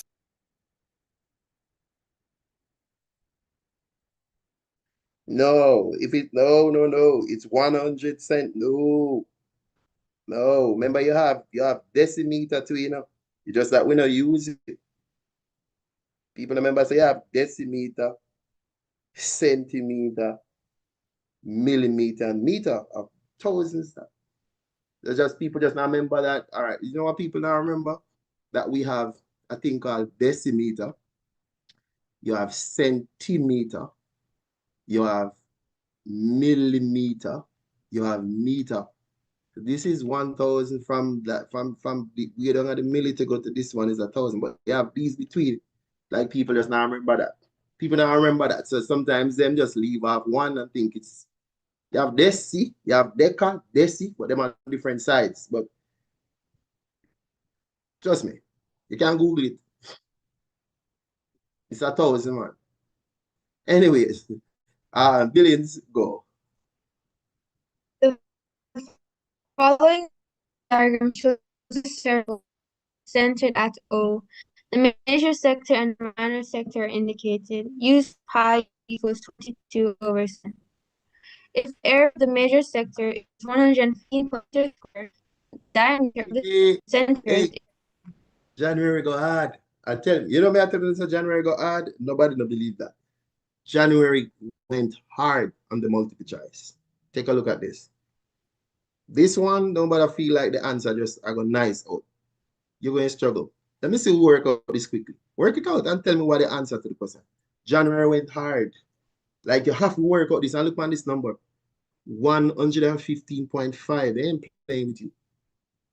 They ain't playing with you. All right. Oh, and they want numbers. So pi is not a part of the answer. So you're going to use it 22/7. You never say you're going to use it 22/7. So they said the following diagram, right? Good. All right, sector. So what they want, the area. So it's area they're dealing with right there. And then they're saying, tell us the diameter. So when you're done, you're going to have to pick the right answer. The number that you use will not be the answer because that's going to be the radius you're going to use. So you're going to have to double that in at the end and pick the right answer. But let me see how anybody work out that. I'm going to have a second to work it out. Let's don't touch it. But me just realize that them really set it up nice January. Like, it was a nicely put together. Anybody with SWAT and going this time was struggling. All right. Let me tell you what I would do with a question like this. You see, because we're going to have to use 22/7, we're going to pick the nice number them to work with first. We're going to either pick this, or this. I'll use that last because these numbers are divisible by the 7 for the 22/7. So I'll use those first because it's a multiple choice. Because it's not like you're going to know the answer by looking. You understand? So you could just, so basically then, what are we dealing with? The area of the sector, right? And you see that this is the part that you're dealing with. The major, they did not give you the degree for the major part, so you are expected to know that this is 270 here. Because this is 90 around here, but you're focusing on the major. So you would have started off with your 270 out of the 360 times pi times r. Now you're going to have to pick a r. And me I say, I'm going to pick this to work with. Pi r square. Now, if I work out this and I get 115.5, 7 is not the answer. Because 7 is the radius I'm using. They want the diameter. So I'm going to know what to pick. That's why I'm saying CXC really trick people here. Make we work out this now. You would agree that this cancel here, that cancel. 9 goes into, so this is nice then, you know. 9 into 27 is 3. 9 into 36 is 4. So the number is not bad. And then look again. 7 into itself is 1. 7 into itself is 1 here. So those numbers gone. And again, we could go. 2 into this is 2. You can say 2 into this is 11. The number is not bad. So basically you can work out that divided by 2 and you're done. In other words, then 3 times 11 is 33. Multiply your 33 times 7. And whatever you get, you're going to divide it by 2. I'm just saying, because you don't have a calculator. So 3, 7, 21. 3, 7, 21 and 2, 23. Tell me if I'm right or I'm wrong. So 3, 7, 21. Yeah, 3, 7, 21 and 2, 23. And then now you want to divide this by 2 now. So may I put it right here? So may I take it out of the way? We're going to divide it by 2, which is the 2 at the bottom there. See that? 2 cancel itself. 1, 2, 1. 2 into this again is 1, remainder 1. 2, this is the answer. See there? See the 5 here, 0.5. Boom. See? We get the answer. Now, here's the thing. We use 7 as a radius to get the answer. But the question said, what is the diameter of the circle? 14 I answer. And me I tell you, so anybody will work out this with the 7 and get the answer? I go pick 7 and gone. Hello. Take a look again. Let me break it down. Say CXC go hard January. People don't realize it. See it there? So I'm just saying people pick 7 for the answer, but it's not because they ask for the diameter, not the radius. Let me stop, look, listen, say what you want, say people talk, I'm listening. Go with your questions if you have them. Go with your questions if you have them, people. If you have questions, you may ask. All right, so you're good then. Bottom line with this, the radius was 7, but the question asks for the diameter. Diameter is the distance that goes all the way across to here. So there's another 7 here, and this 7, 14. All right, so we have to be careful with what the question wants from us. All right. All right, I'm looking at the chat here, if you see it, because we want to see if somebody else has said something sometimes. Give me 1 second, guys. Let me just double check this.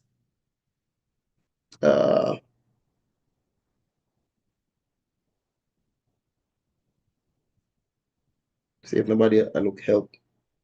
All right, somebody confirm. Somebody just gone. All right, good. All right, next one.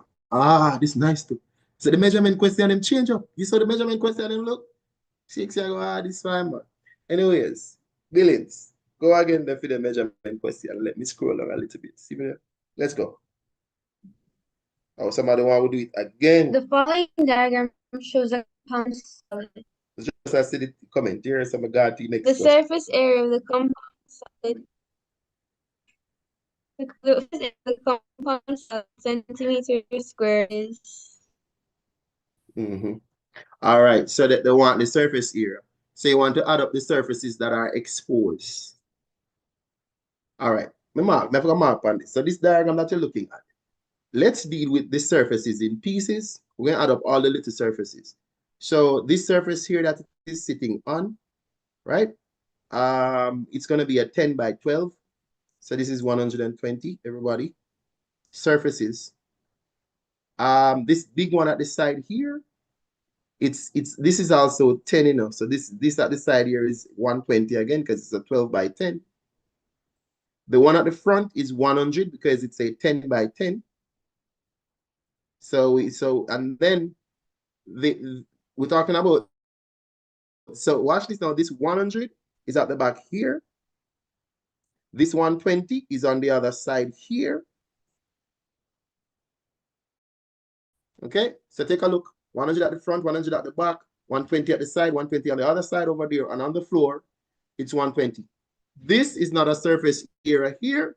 It would have been 120, but it's not a surface area because it's inside, right? It's inside. So we only have 5 surfaces already, okay? So the 5 surfaces would have been 100 plus another 100 plus a 120 plus another 120. How many 120s? 3 plus the 120 that is on the ground. Somebody could work out that 100, 200, 360. That is actually 560 already. 360, 560. This is 560 already. So we have 560 already holding on to right there. All right. Now, what we need to do now is to work on the rectangular part, the triangular part. The part at the back is 8 by 10 because this is 10 still, right? That means this is 80 around there, so we could put plus 80 here. All right, so that is the back part. Now, for this piece at the side here, the triangle that you're looking at the side, this is 12 by 8 divided by 2, half base times height. 12 times 8 divided by 2. This looks like 48 to me. Everybody confirm 6848. Yeah? Yeah. So this piece right here is 48. That down the back is 80, and this is 48 over here as well. Let me go again. The two triangular pieces we're looking at. All right, they are the same length, same everything, same dimension. 8 times 12, that's going to give us 96. 96 divided by 2, 48. So we're going to add 48 here and 48 there. Lastly, last thing you're going to find now is this. Last thing you're going to find is this piece. That piece there is the last piece that you're going to find. And the measurements are given because this is 10 at the front here times 13. This is 130. So you add 130 to it. So you just put this together. Whatever you get should be correct. So let's put it together. 100 plus 100, that's 200 plus 360. So this is 560 already. All right. So we could say 560. We could go backwards. 560 plus 130. This is going to give us 6 with 90. So we have those gone. And then you could add the 80 to this. 0, 7, carry the 1, 7. And then you add 48 and 48, which is 96. So my answer is a 6. This is the answer because it's not that. All right. So this is how I pick my answers. You know, my answer has a 6. It's not 7, 6. It's 8, 6 because we passed 7, 6 already. We're just going to put it in anyway. All right. See there, 6, 6, 8. B. What I'm saying is, CX is really working, you guys. I think they're going to work for this one because you see they work them January. They're going to work for this one. 6. I heard 6 is saying that people giving you clues. so they're going to work for this one. All right. I hope everybody see that one. Total surface area. We got B for that one. All right. Somebody's saying why I say 14. I don't which 14. I don't remember what 14 you're referring to. I think you probably meant I said 48. I don't remember saying any 14. I said 48. Yes, this is a January 2025 paper, and it is slightly different from all the other questions you have been doing. I'm positive. Slightly different how they're setting the questions. Billings again. Let's go. The distance around a lake is 8 kilometers. On a map, this distance around the lake is represented by centimeters. The scale on the map is... All right. So watch this. The distance around a lake is 8. The distance represented. So this is the fake thing now on the map. So they're saying 4 centimeters on the map is given to us as 8 kilometers in real life. That's all they're saying. So what we want to do is to work in 1 unit. It takes 100,000 centimeters to give you 1 single kilometer. So 4 centimeter can be now put in a ratio form as 4 to 800,000. So instead of having 8 kilometer, I'm going centimeter to centimeter, so I could put the colon there. Now that I have the colon, I'm going to just work with 1. Now you divide everything by 4. Eh? And everybody say 1 to 200,000. Talk to me. Tell me if we're good. Tell me if we're good. Yes, Tell sir. me, right? All right. Tell me if we're good. Tell me if we're good. Yeah, man. All right. Keep it rolling. Statistics now. Go, Billings. The following table shows the number of work a group of 6 students in a spelling test consisted of tests. Number spelled correctly 6, 7, 8, 9, 10. Number of students 3, 18, 7, 16, 16. The mode of the spelled correctly is...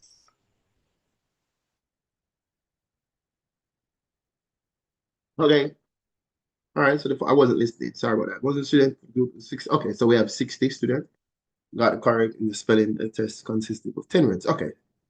Okay. Number of words correctly spelled. Okay. Up to 10. All right. Blah, blah, blah. What is the mode? All right. Oh, I thought I heard you pick the answer. Did you pick the answer? No, you didn't. The mode of it's spelled correctly is what? What's the mode? Anybody want to just pop out and say it quickly? Mode. 7, sir. Very good. Very good, Nelson. Yes, it's 7. So you want to look for the highest frequency, 18. So the mode is 7. Well done.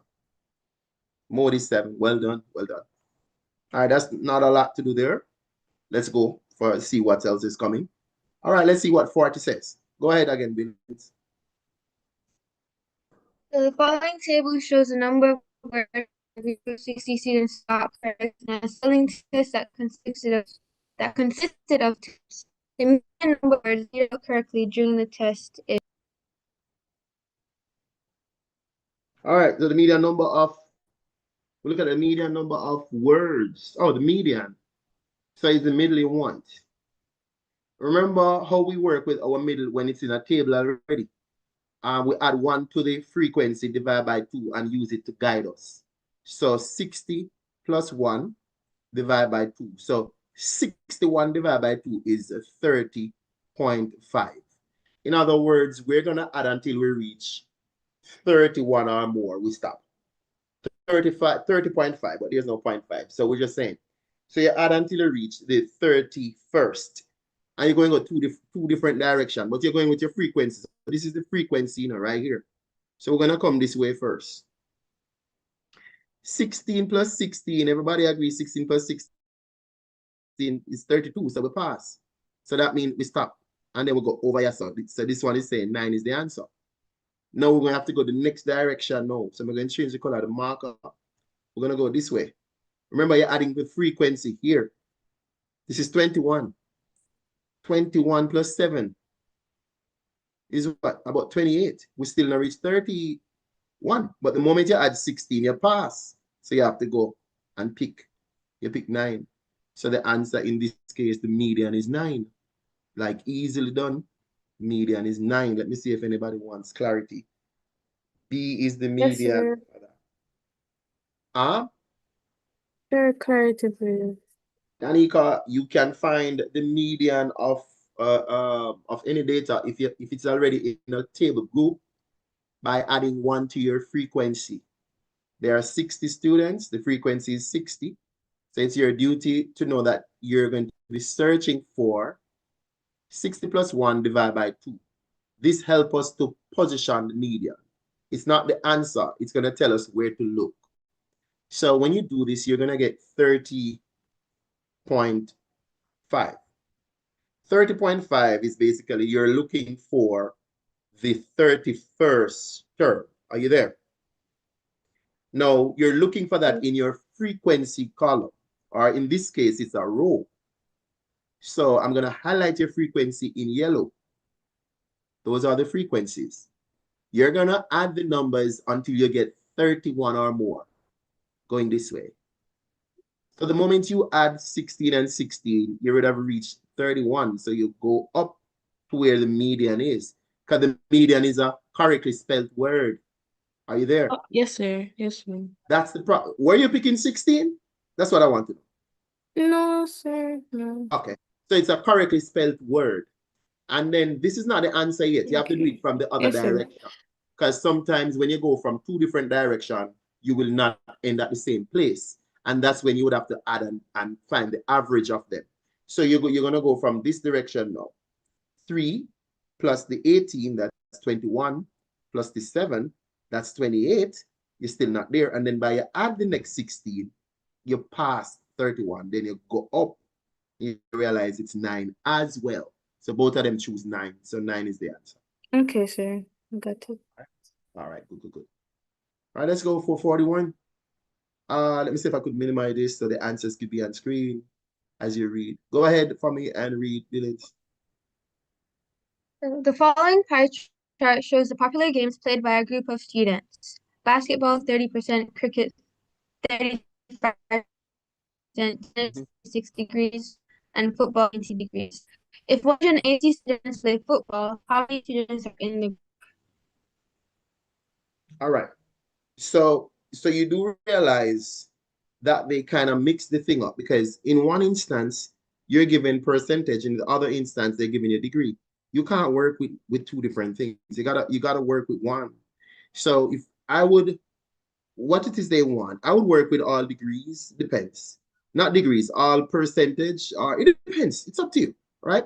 But see, we have 90 degrees here, then that degree is that. So let us see what they want. But to me, you're gonna have to make sure that you work with one thing and then you go forward. All right. So they're saying 180 students play football. How many students are in the group? Okay.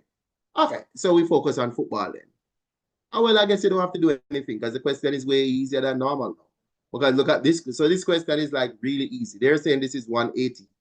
So you don't have to do anything. So all of what I was saying just now, you don't need to do that. Why? Because they just says 180 play football. What is the angle here for football, everybody? It's there. It's 90 degrees. Now, there are two approaches now. 90 degrees is a quarter of something. So in other words, to find the real thing, you multiply this by 4. That gives you the answer. This is 0, this is 2, this is 7. All right? You can find it like that. Or you could go the other route and says, well, 90, you could, well, let's see if you want to do it like this anyway. You could say, all right, since I know that I have 90 degrees for that, I could say 90. You could flip this and multiply it like this, and it's going to take you there. So the 90 and the 360, you could flip it, and it's going to take you to the original number. Like whenever you go into the original number and you have a fraction of the number, you just flip the fraction, and it's going to take you there. Like it just actually do it every time. For example, 90 into itself is 1. 90 into 180 is 2. 2 times 360, 720. Like as long as I have a fraction of a thing and they want the original thing, turn the fraction upside down, multiply by what they gave you, and it takes you to it. Every time it does it. Every time. Has to work. Thank you very much. Moving forward. Let's see what else we have. We're coming down. Let's go. Billings. The following chart shows the amount of fish bought in kilograms by the first 60 customers at a fish market. How many customers bought at least 6 kilograms of fish? All right. So what the question I asked, well, let me read it again. It says the following chart shows the amount of fish bought in kilogram. Okay, by 60. All right, so it's 60 customers at the fish market. So the question down here, how many customers bought at least, okay, it's here right here, at least 6. So that means 6 or more. So 6 or more would have meant that read the, you want 6 or more kilograms. So you want to go where the kilogram is, which is on this axis. So 6 or more would have meant that you're going to include 6 in it. So this is 3, 4, 5. This is 6 right here. So you're going to go for the bar, the height of the bars. This bar is 11. This bar is 5. This bar is 4. This bar is 7. This bar is 3. So you're adding up everything from 6 all the way to 10. So it's going to be 11 plus 5, that is 16. 16 plus 4, 20. 20 plus 27 plus 3. This looks like 30 right here. And the answer is here. So the answer is 30. Let me mark it a little bit. Oh God, what's going on there? My marker. Let me mark this a little better for everybody to got it. Right here.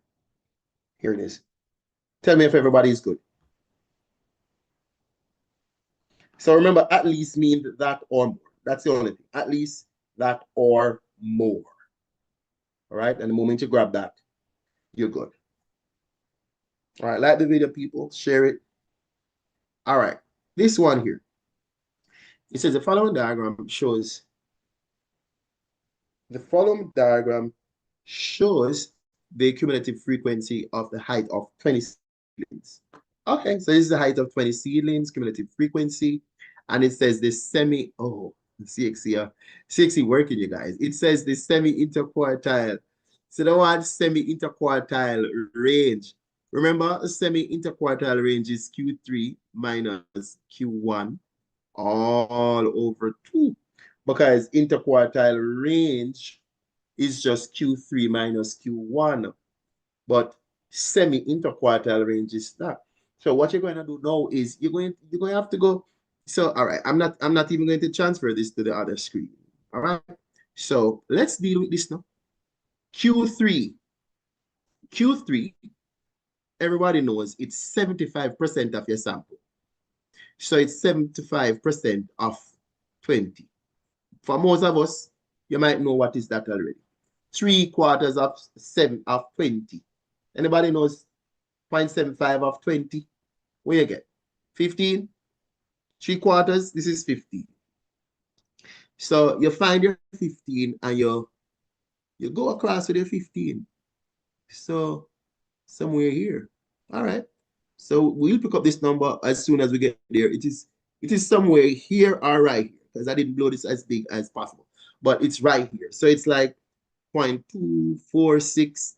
So it could be 2.2, 2.4, 2.6, 2.8. So it's either 2.7 or 2.6, but it's right here. But we're good. 2.6, 2.7 right here. All right. Let me blow up this and take a good look where it is, because sometimes that tells differently. Let me blow it up bigger. 15. All right, pass it a little bit. So I'll give it 2.7. All right. But let that stay. We're going to work on the next one and then we'll pick the right answer. All right, so that's 2.6, and that is your Q3. So for your Q3, you have 2.6. Watch this now. Your Q1 is 25% of your sample. So you could work this out, you break it down, you're going to get your 5. So you take your 5, or the 5 land in here, so. All right, so the 5 will land 1.2, 1.4, 1.3. So the 5 will land 1.3 for me. Let me go again. The 5 is landing in no man's land. It's right here. This is 1.3. So this is 2.6, 1.3. So we minus 1.3 here, divided by 2. So when I subtract that, you get 1.3 divided by 2. This is 0.65. Yeah. There's 0.65 I'm getting. Yeah. So we're looking for 0.65, and it is at A. So as you could see, them might get some nice little work here in January month. This is 0.65 for your semi-interquartile range. The interquartile range is 1.3, but that's not what they want. They said the semi, a half of it, you divide it by 2. All right. Everybody good with that? Just checking, looking at the comments if anybody. Oh, some people miss. Okay, some people miss out the part there. All right. Let me see if we can set my screen. All right. Push this out a little bit more.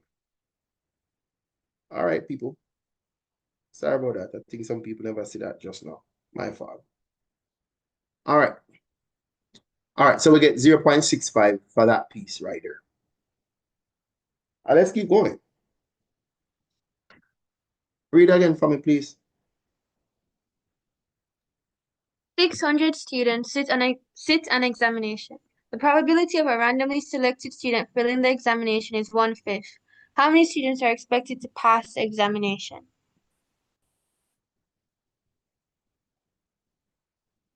Hold on, I'm reading some comments here.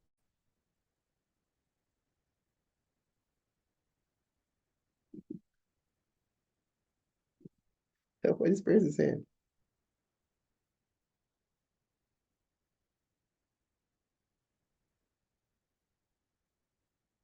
All right, let's go to 44. Read it again for me, please. 600 students sit an examination. Probability of a randomly selected student failing the examination is 1/5. How many students are expected to pass the examination? All right, so you want to look at it. All right, no problem. All right. So if you know those are gonna, if you know those that will actually pass, you technically knows those who will fail as well, right? So the thing is, if I know that 1/5 fail, it means 4/5 pass. You can work this question two ways. You can work this question two ways. Now, key thing, they kind of hide the number from you here. So they say 600, like they didn't write the 600 for a lot of people to see. A lot of time people just don't see this. All right, but definitely we saw it, right? So this is the 600 students sit an examination. Now the question is how many students expected to pass? Now if 1/5 I go fail, 4/5 I go pass. You can work it two ways. We're going to find those who want to pass by going directly to the answer. This is the direct channel to the answer. So if you divide 5 into this, 12, 0, so 4 times 120 will tell you that 480 students will pass. Now, if you want to do it the other way, where you found 1/5 of the 600, you're gonna still get 120. 1 times 120 is 120, but this is those who fail. So if you have 600 and you take out those who fail, you are left with those who pass. So whichever way you work these questions, you know, the answers are there. It's just that you need to put the right interpretation on it so you're good to go. All right? All right. All right, repeat questions, you know. Yeah, man. This is a repeat question. Definitely. All right. Which of the following line graph represent this? Yes. Remember now? So all we have to do is to pay attention to this. Pay attention to this as well. So look here, you notice there's no bar underneath this. So that means at number 2, you're going to have, you're not going to shade number 2. So at -2 should say you're going to have this. And because the bar is here where the 4 is, you're going to do this. That's all you're looking for. So you're looking from -2 to +4, where we're going to open at -2, but shade at -4. That's the only thing you're looking for. If it is not there, it's just not there, but it has to be here because it's the only answer. Are we there? Not a big deal. Not a mean deal. We could just go through easily. All right, we're going forward. Billings, go again for me. Which of the following represents a straight line?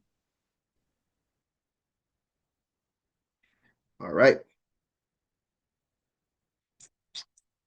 So remember, this question repeats a lot. A straight line is when the variable, which is the power of x, must be 1. And I do not mean something over x. No, this is not 1, right? Because if the x is at the denominator, it's a negative power. That's not 1. All right? This one right here is actually x to the -1. So this is wrong. Has to be this. And if you see x to the second, it's quadratic. So you want to pay attention to that. So this is a quadratic, this is a quadratic, this is not it, because the x is at the bottom, so it's this one. All right, and some people may look at it at y equal to mx plus c. That's all right. But remember that the power of x must be +1 to be a straight line. Now, I don't know if they're going to give you a straight line in the exam. They might give you a quadratic.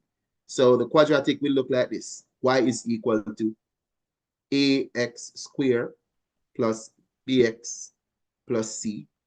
These are ideas for the quadratic as well as like right here. So you could see them setting it up like various ways. But you can look out for various things because they may not just give you this because they're testing people up. So the answer is B. Go again for me, Billings. Thank you.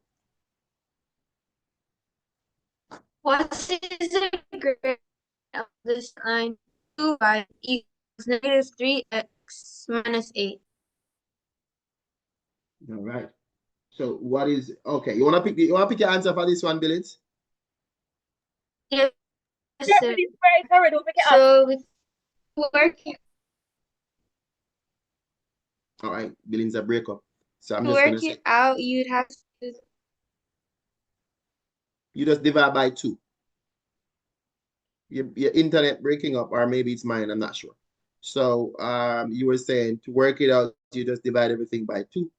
So make sure that y is by itself, and the gradient comes as the coefficient of x. So I'm not even going to focus on this part. We don't care about that. The number that comes in front of x whenever y is by itself. So -3/2 right here. Everybody, are we good with that? Tell me if we're good with that. Sir. Sir. Sir. Okay.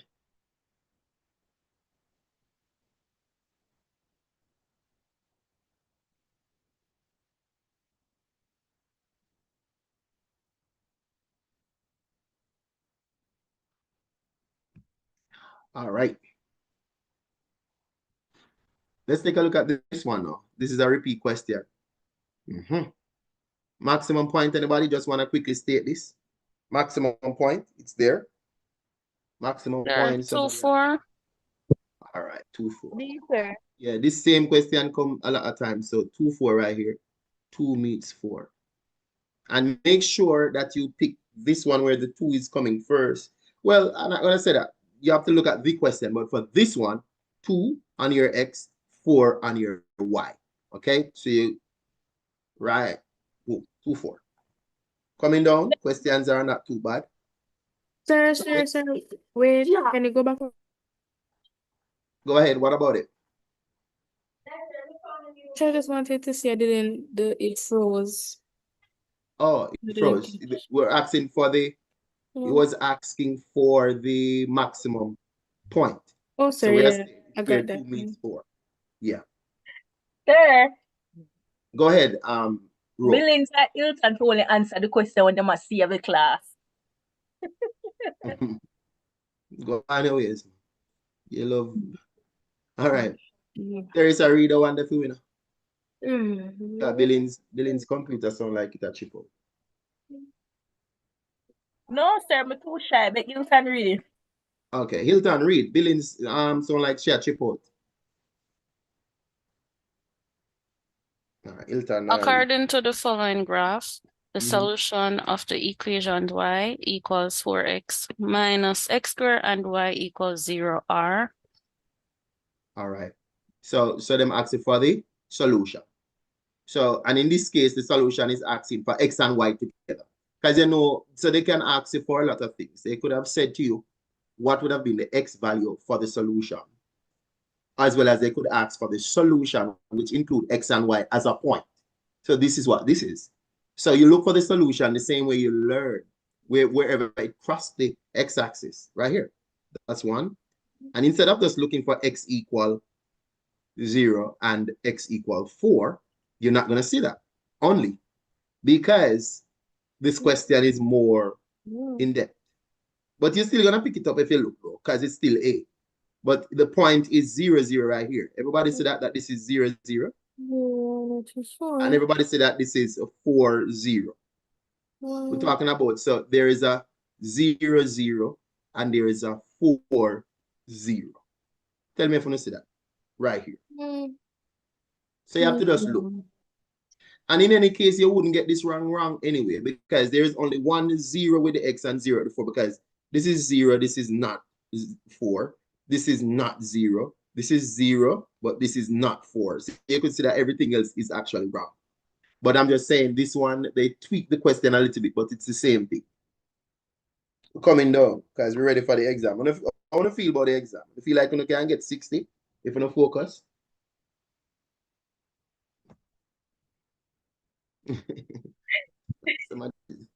Yeah, man. All right. So for this one, we're going to put -1/2 in. Let's go. So 4, open bracket, square, minus 6. You're going to put -1/2 in there. So 4, remember, you're going to square the -1/2. It's going to become +1/4. Because remember, when you square something, write it on the side here. So -1/2 times -1/2 is +1/4. See? Then you minus your 6. But this means 4/1, so the 4 cancel. So you can see 1. 1 times 1 is 1 minus 6. That's -5.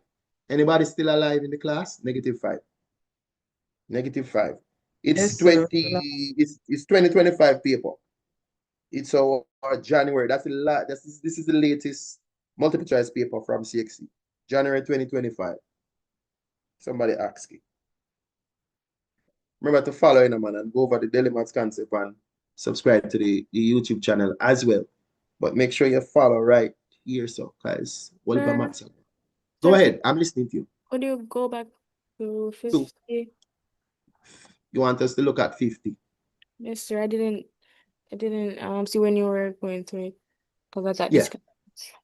Yeah, we took this. We're evaluating anyway. So you know, you put the things, you put the number where X is, and then you just take your time and do your regular math. Huh? So you have to square -1/2. No, but -1/2 square give a +1/4, and then you keep moving from there. Are you all right with that? Yes. Talk to me now. All right, all right. We have 10 more questions to go.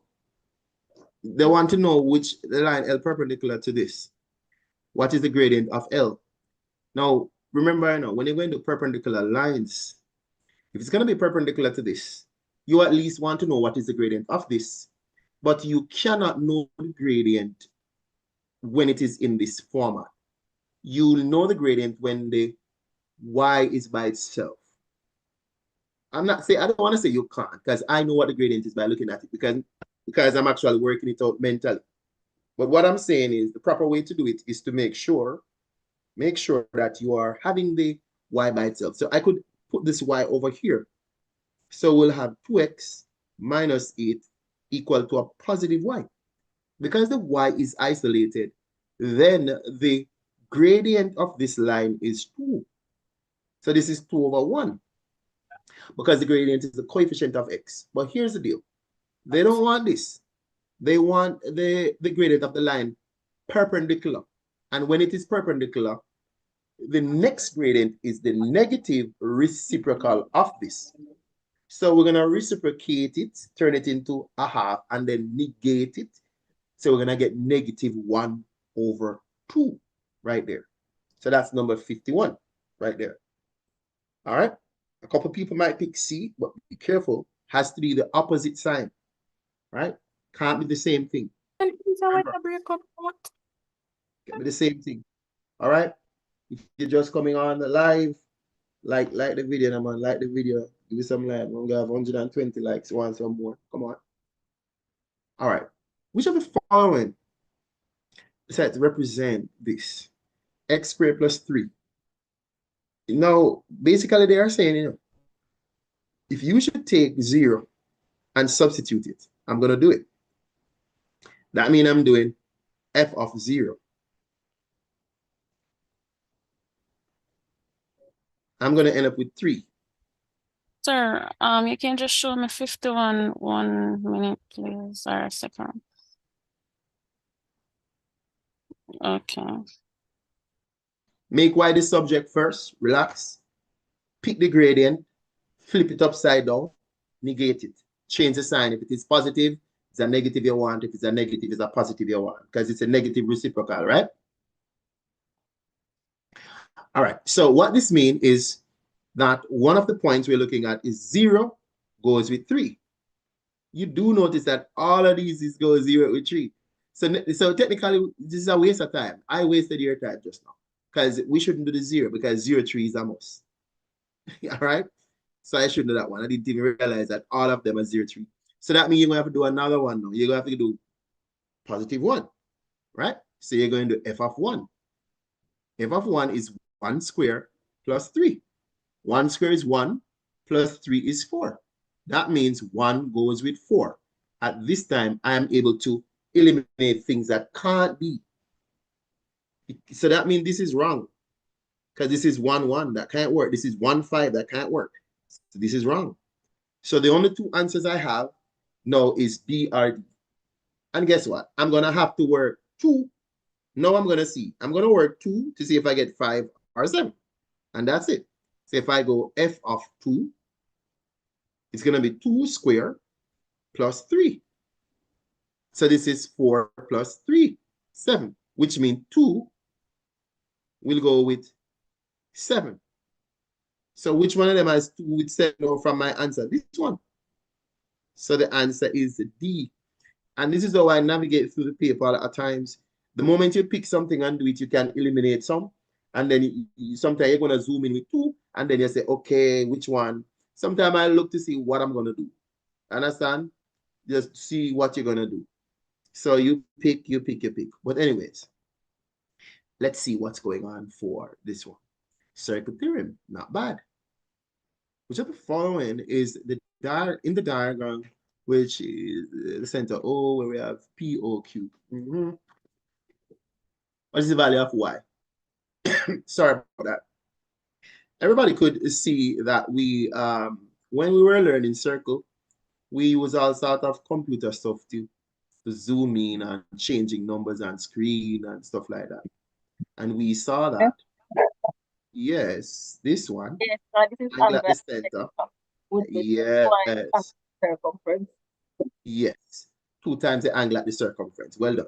So that means if I should take 122 and divide it by 2, I'm going to get about 61. It's going to be this angle right here. And this angle right here is also 61 because they're the same. You understand? So Y is actually 61 right there. Are we good with that? Everybody good? Yes, I'm listening to you. Speak. You know, on one of the paper, when this question was there and the answer was 58. And when I think back and I said, but this the angle at the center, so I couldn't 58. Yeah, because you're a SWAT, man. You still go on SWAT. Go on SWAT. Go on SWAT. We're doing January 2025, people. Go on SWAT, man. Me tell you, say you don't need to SWAT. Like, when you have a teacher, we teach you everything, you don't need to SWAT nothing. You just go in there and do paper. Because we not hide nothing from nobody. We give everybody everything what you need. Every single information is right there. All right. Even though this question looks like the answer is A, you really need to read it. So I'm going to read it. In the following P and Q are parallel. Which of the following best describes the relation between X and Y? They are alternate interior angles. Z angles are equal. Everybody can see that? This question come like 500 times. Every time I see it, I'm doing these questions. This same question pop up. Yes, it is the answer for that one. We're coming down because we have been here for a long while. Plus Argentina are going to play anytime now too. So I'll be gone. All right, let me minimize this now. Minimize this. All right, I said we can minimize so we can see it better. Not true? You know, look so good. All right, this look like you can go on the screen. Yes, I feel like I want to switch to the next screen. All right, which of the following diagram shows? What you got for 54 if it's not A? What you got for 54? 54 was A. Oh, okay. They're equal. Parallel line and a transversal. Yeah, man. Alternate interior. All right, let's go. It says the following diagram shows the triangle ABC and its image A prime, B prime, C prime. All right, we're seeing that. We're seeing 3 different triangles and you see them on it. All right. Now let's go to the question. It says, what sequence? Okay. What sequence of transformations will map A onto A double prime, B double prime, C double prime? All right. They're saying which sequence. That means the 2 things happen. You're moving from here to here. So they're saying, in other words, they're saying, what is this? And then what is this to this? Let me go again. So I'm going to put the sequence that they're asking. So they're asking, how do you move from here to here? However, you would have noted that you move to here first. Then you move from here to here to finalize the thing. So I want you to look on them and see what is ABC to A prime, B prime. Look at it. Anybody want to just tell me what they think it is? ABC to A prime, B prime. So I'm going to blow it up bigger now for the screen. ABC to A prime, B prime. Just look at it, man. Look at it. See it here. What is this one to this? Look at them good. What is it?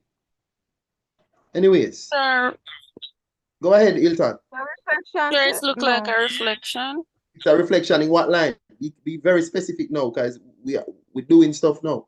Yes, it is a reflection, but you have to tell the mirror.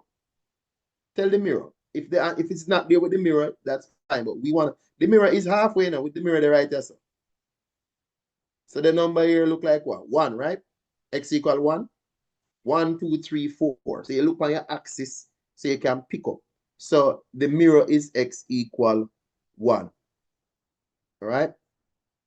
You know, so I'm going to write it better for you.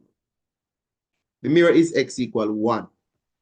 So yes, the first movement is a reflection in X equal 1. This is the mirror. And then after that now, compare A prime, B prime to the prime prime. What it look like, Tony? It look like translation. It's set the same way, just shift. Right? Translation, man, look. This to this is a translation. So you can pick on any corresponding. So we could just check to see. I could check B prime here to here. Because I don't know if they're giving the numbers, but I'm going to make sure I have my numbers. So I'm going to move 1, 2, 3 to the left. And then 1, 2, 3, 4 down. So my translation would have been -3, -4. So first, it's a reflection over X equal 1. And then a translation, -3, -4. That may I look for. And that's what move A, B, C to A double prime, B double prime. See, the numbers are there. This is an error from the paper. 1 should have been here. So it's a reflection in the line X equal 1 followed by, that's it right there. Come on, man. Everybody, we good with that? Take a look at it again. Tell me if we're not good. So a reflection with a translation. All right? Reflection with a translation. But you could pick up your numbers from your translation. It's not a big deal. All right? It's a meal deal. All right. We're in the transformation part of the paper. So let us see what they give us. It says here, in each of the following diagram, we have A. I think they want to say A prime here. Maybe, yeah. Is the image of A. Which of the following shows a reflection in the x-axis? Come on. This is x-axis, people. B, sir. B. These are reflection in y-axis. B is wrong. You notice majority x-axis? And look, see, this is y-axis. So if you say B, you're wrong. Look good. X-axis. Come on. The answer, see the answer just come up here. Yes, sir. I never did see all of them. This, sir. So if you don't see all of them, that means the answer not come up yet, nobody get it. We know the wrong answer. D, me did say B. Oh, you said D for dog. Got you. Got you. Because I know say you're sharper than that. No, you're sharp, you know. All right. It says in diagram ABC. So we have A, B. All right. What is the size? A question like this comes a lot of times. This is 0, people. This is a mistake. This is 0. This is 180. I think they were writing 180 minus 3x. That's a typo error. Some of the type over this paper. This wasn't the real paper anyway. As in, it's a real paper being typed over. It says in the diagram. So we have a triangle. So we have a triangle ABC. So you could just put your A, you could put your B, you could put your C. A is X, B is 2X, and they're asking for this. We all know that there are 3 angles in a triangle. The total is 180. So if you add the 2 and subtract from 180. Make sense? So 180 minus 3x would have been this. All right? Now, don't go in there and just grab at this if you see it, because there's another question that they would put to you, like with an isosceles triangle. Don't just run on in it. You have to set it up, because it's going to mess you up if you don't. All right? 58. The diagram evaluate. All right, we're looking at elevation. All right, good. All right, we're seeing all the information. What it is they want. The height of. Want to find this over here. Want to find this. All right, because it's elevation and depression, we are good right there. We have right angle and everything. So basically to this angle, they want us to find this. This is the opposite side to this. And we actually have the hypotenuse right there lingering, right? So the question is, which one of these we're looking at? So, ka, to. Which one has opposite and hypotenuse sign? So you could start off by saying the sign of 35 is equal to YZ over 15. YZ is to say 15 times sine 35. That's your YZ. You multiply both sides by 15. So you look, if you see that, 15 sine 35, you know, 15 sine 35, 15 sine 35. And you notice they have 15 sine 55, and you have to look because you can easily just pick the wrong one. 15 sine 35. Are we good with that, everybody? And you do realize people picking tan. It's not tan. You have to be careful. It's not every time it's tan. It depends on the information you get. So if you get opposite and adjacent, it's tan. We did not get that.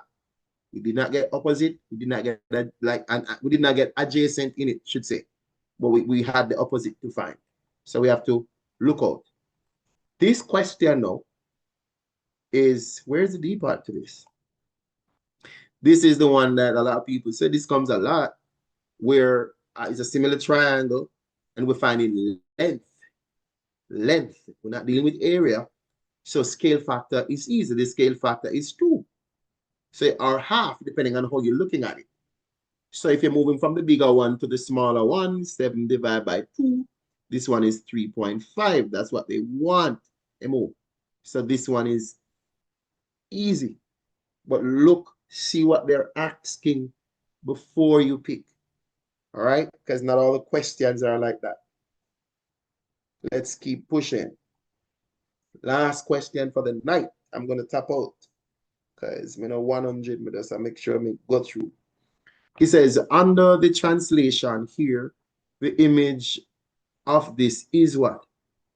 Under the translation here, the image of this is what? So that means you don't have the image. Context to the question. Object plus translation equal image. Right? It's a lot. Object, -5, 3, plus translation is going to give us whatever that is. What are we having? -5 plus -2. I'm going to write it for some people. -5 plus -2. 3 plus. What are we getting here? -7, 6. Then you put it in coordinate form. -7 at the front, 6 at the back. You see how they put in it? You take it, and that's the final answer right there.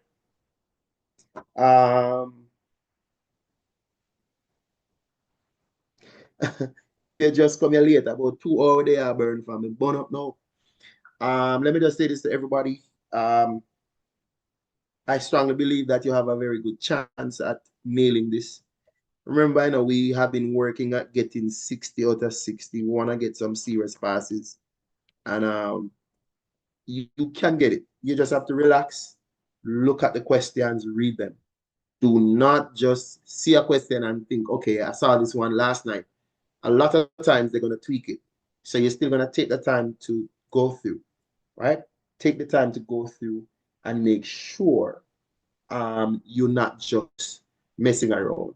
There will be a few repeat questions, but there will be a lot of tweak questions as well. So don't go in there looking out for it. And the reason why I'm saying don't look out for it is because time is not a problem. You're not gonna, you need is 90 minutes. Those persons who are going into the exam to speed off, you don't need to. It's only 60 questions, and some of the questions will be done in 5 seconds. In reality, when it's 90 minutes, you have 1.5 minutes per question. And if you use 1.5 minutes on 60 questions, that's 90 minutes. And a lot of questions will be 5 seconds, 1 second, 3 seconds. So you have enough time left over from many questions to do this. So don't rush it. take your time, walk it through, and you will definitely come through. All right? So definitely I'm looking out for some good grades here. You could come back and let me know what go on as it relates to this. So I'm gonna close down tonight, but this is it basically. Like up the screen, subscribe to my channel. Everybody, DellyMaths Concepts at youtube.com. That's where it goes down. And for those of us who are gonna search for classes from January, September, whenever, this is the number 876-481-8561. So if you're doing Csec Maths, Add Maths, yeah. If you're doing Add Maths, you want help. If you're doing like PEP, you want help. College Maths, you want help. That's So right you here. teach pre-calculus? Pre-calculus, calculus, anything, doesn't matter. But it depends on how many people I have, but I do everything. Sometimes I may have one-on-one session with persons, but definitely, yeah, man, the help is always there. So reach out. That's the number. The key thing is save this number and go to that YouTube channel. And if you have not yet subscribed, you're wasting time. Go there and see what's going on. Take care of yourself, guys, and I'm going to leave you right about now.